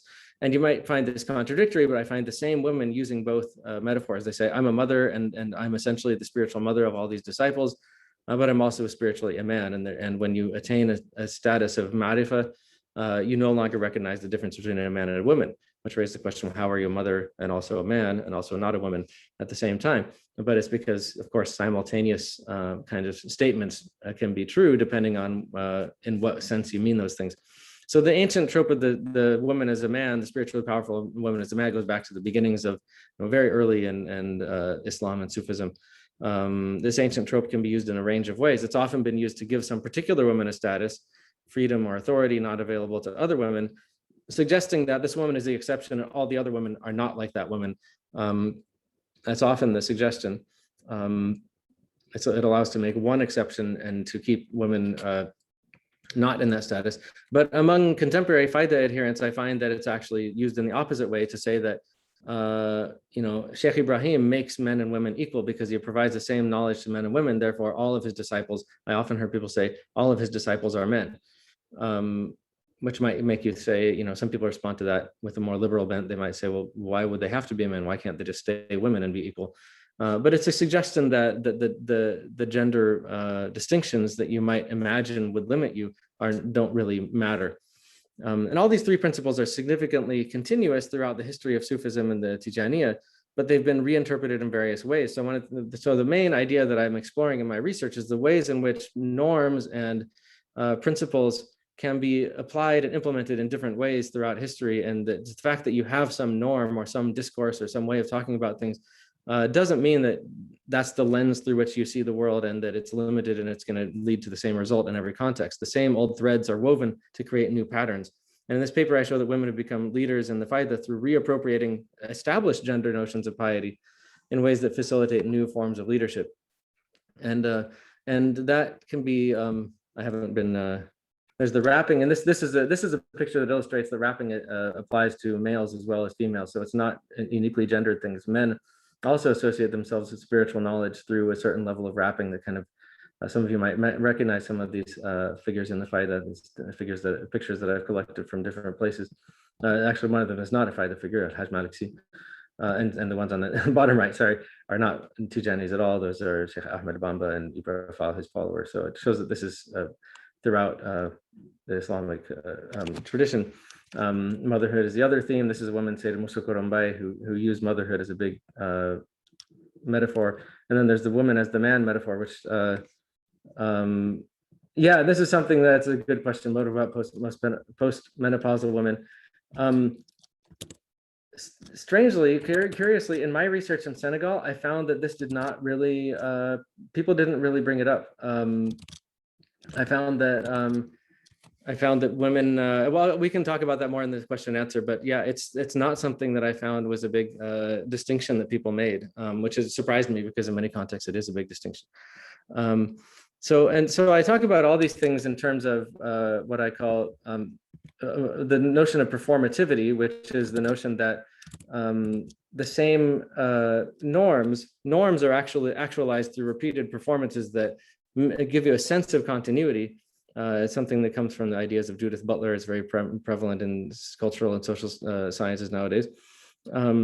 But through repeated performances, you both reenact previous performances of norms, but you also subtly change them. So by performing the same norms subtly differently, you can actually give this ability, the appearance of stability, even if you're doing something quite differently.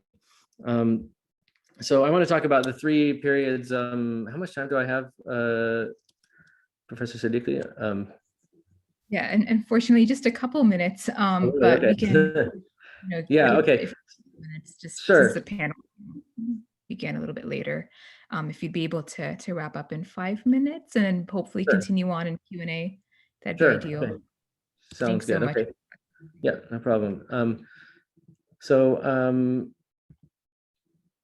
in early Tijani history, one of the best sources on this now is if you look, there's a book that came out recently by Sidi Muhammad Radi Ganoun called Niasse Tijāniyya, and he's mostly collected a bunch of accounts of women from previous accounts.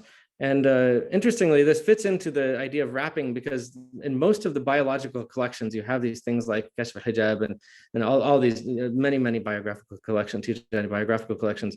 And one thing you'll notice is that you would have the impression that there are no women in Tijani if you read these things, if you look at the headings especially, because there are hundreds of men listed and practically zero women listed. There are a couple exceptions. But if you look really into the fine print, you see that women are mentioned, but they're mentioned as in the stories of men. And this is one mode of wrapping, that they're wrapped up within the stories of men. And so he's gone through and extracted them and published a pretty short book on women. And most of them, the entries are just like, this was the wife of so-and-so. She was very pious, or sometimes it doesn't even say that, just this is the wife of so-and-so. Some of them are quite instructive cases. And one of them is a famous Shaykha called Al-Qari'ah, the one who knocks. Also, her name is the name, of course, of one surah of Quran. And she is described in several sources as a Moroccan woman. I've heard some people say she's Mauritanian, but the sources I've seen said Moroccan, who came to northern Nigeria, came to Kano, and she was one of the spiritual guides of Aboubacar Atiku. And he writes about her as having a maqam that's very similar to the men, that he and he served her and studied with her. I don't think he doesn't describe her as his primary sheikh, but he describes her as having a great maqam. And she was also a scholar because she wrote a book, and he actually published it after that. There was another one who was called Allahu Hayy, who was in Medina Munawwara. She was a West African, part of the West African group of people there, and she was a muqaddama of Alfa Hashim Nafuti, who was assigned to oversee the education of women. So these are both in the early 20th century.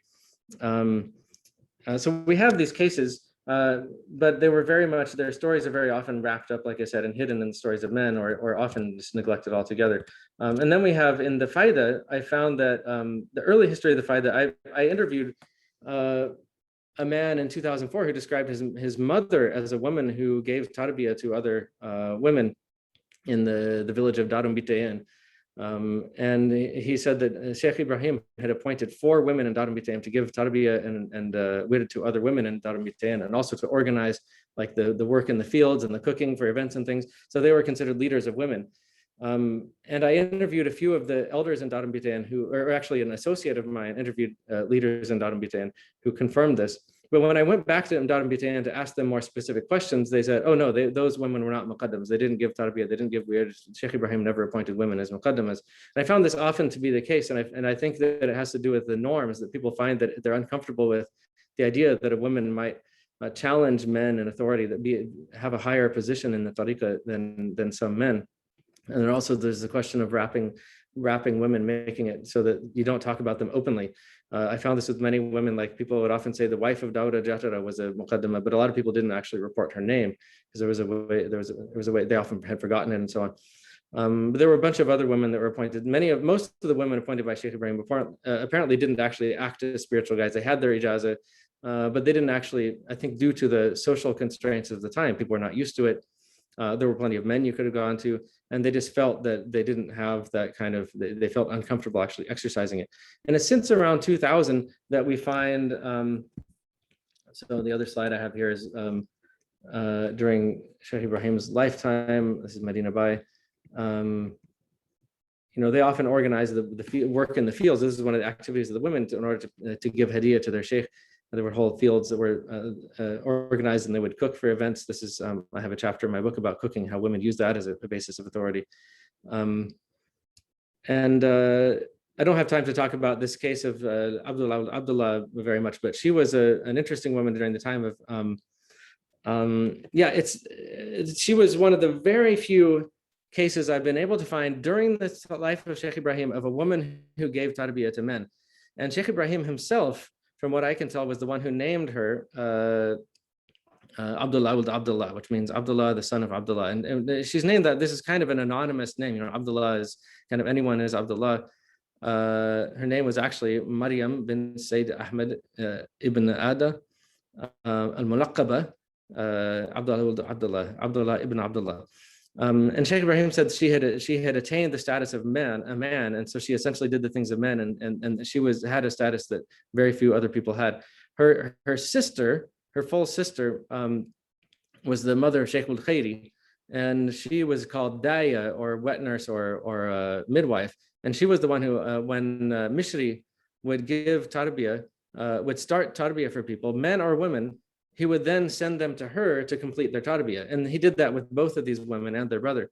And so all 3 of them were known as great Arifin Billah.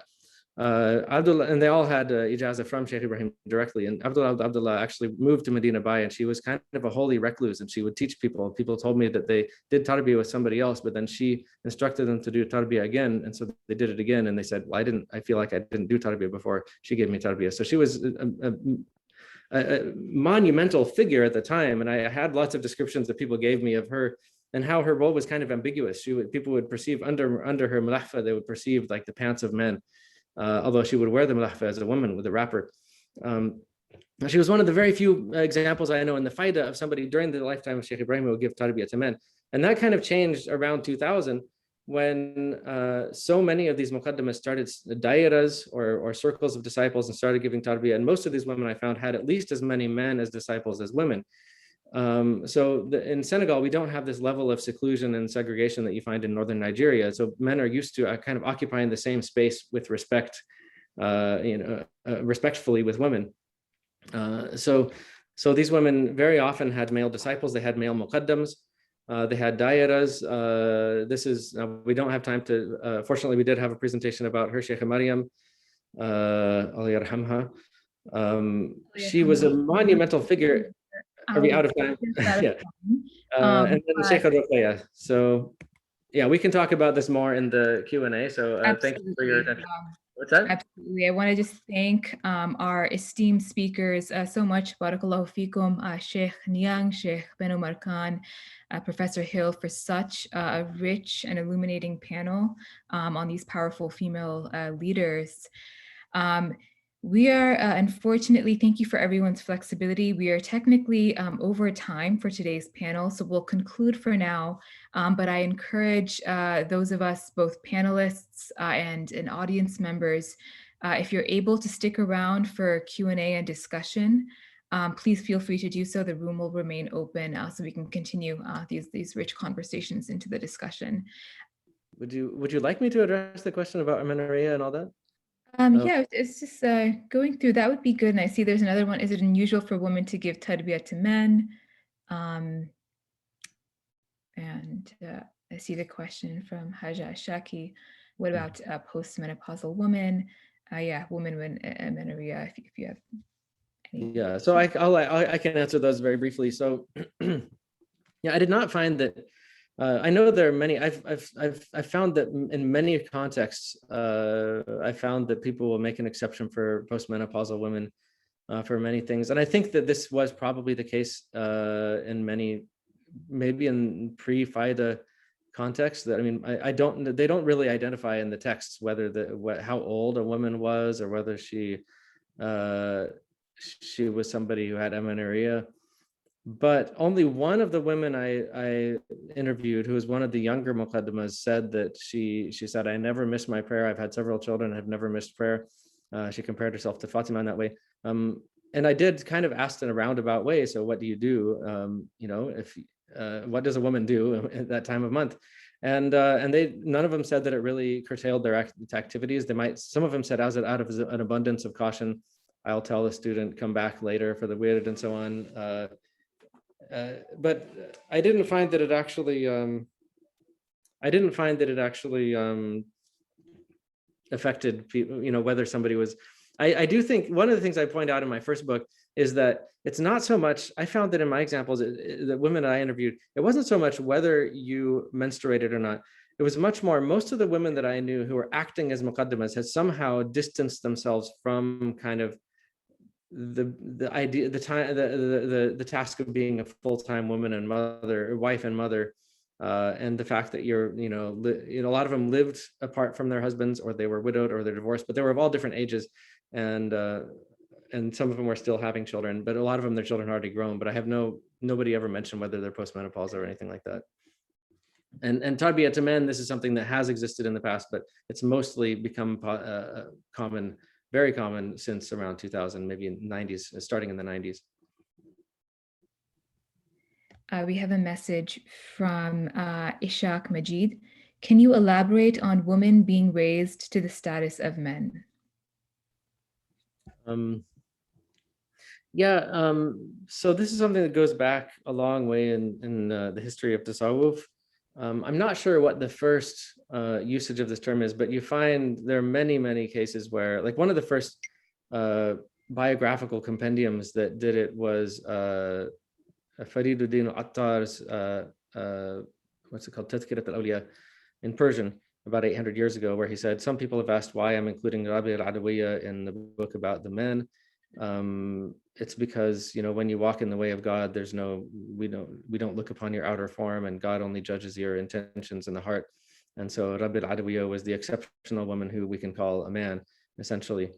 And it's been used in many other ways, like Rumi and many other people used it to talk about, like, the spiritual mukhannathism, or the spiritual effeminate is the man who cannot progress on the path of God. So there are many ways in which people have talked about feminine. Usually in medieval Sufism, the subject of Sufism, the person going through it was assumed to be a man, and so comparing him to a woman was kind of like denigrating him. And then the rare, the unusual woman who became respected and acknowledged in the company of men would be described as a man. I think it might have to do with the fact that in order to kind of exist in this circle, they had to kind of say, okay, well, we could admit you into this club. We're going to call you a man. So, but so it's and also, like, the study of hadith, people are called rijal, whether you're a man or a woman. Muhammad Abdullah has in there rijal wa adwar fi dhil Shaykh Sahib al-Fayda. he includes women in his book on Rijal. So it's just very widespread. Some people have, when I've presented about these women, have said that they use their femininity. Some people at conferences have said, well, they're honorary men, so all that femininity stuff doesn't matter anymore. And I say, no, there's no such thing as an honorary man who is just a man in all senses. There's always some kind of Fatima Nishapur, when I think it was her, when Abu Yazid Bustami commented on something about something she was wearing. She said, we can no longer associate because you've noticed my outer form. So there's always this kind of thing, as long as the outer form doesn't become a question, and as long as you're following the Sharia, which actually is different for men and women, then you can call somebody a man, but not in every aspect. It's always kind of a metaphor. Shaykha Mariam actually told me that when she was born, and other people have reported her saying this too, when she was born, somebody came to her father and said, congratulations, you have a daughter. And he said, I have not been shown a daughter, I've been shown a son. And they said, well, we're pretty sure it's a girl.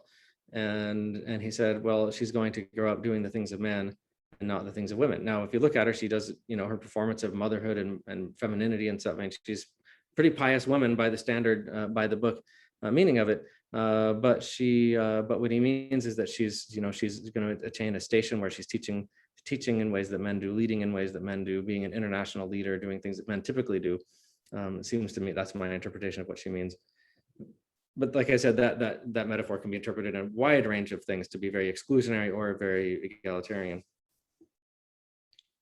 Just officially thank everyone. This concludes the academic panel portion of the Tijāniyya conference. It's been incredibly enriching and illuminating having you all here with us. But from my end, thank you all, this panel specifically, but also as we wrap up the conference, for being here and imparting this wonderful insights to everyone. So Jazakallah Khayr and Assalamu alaikum from my end.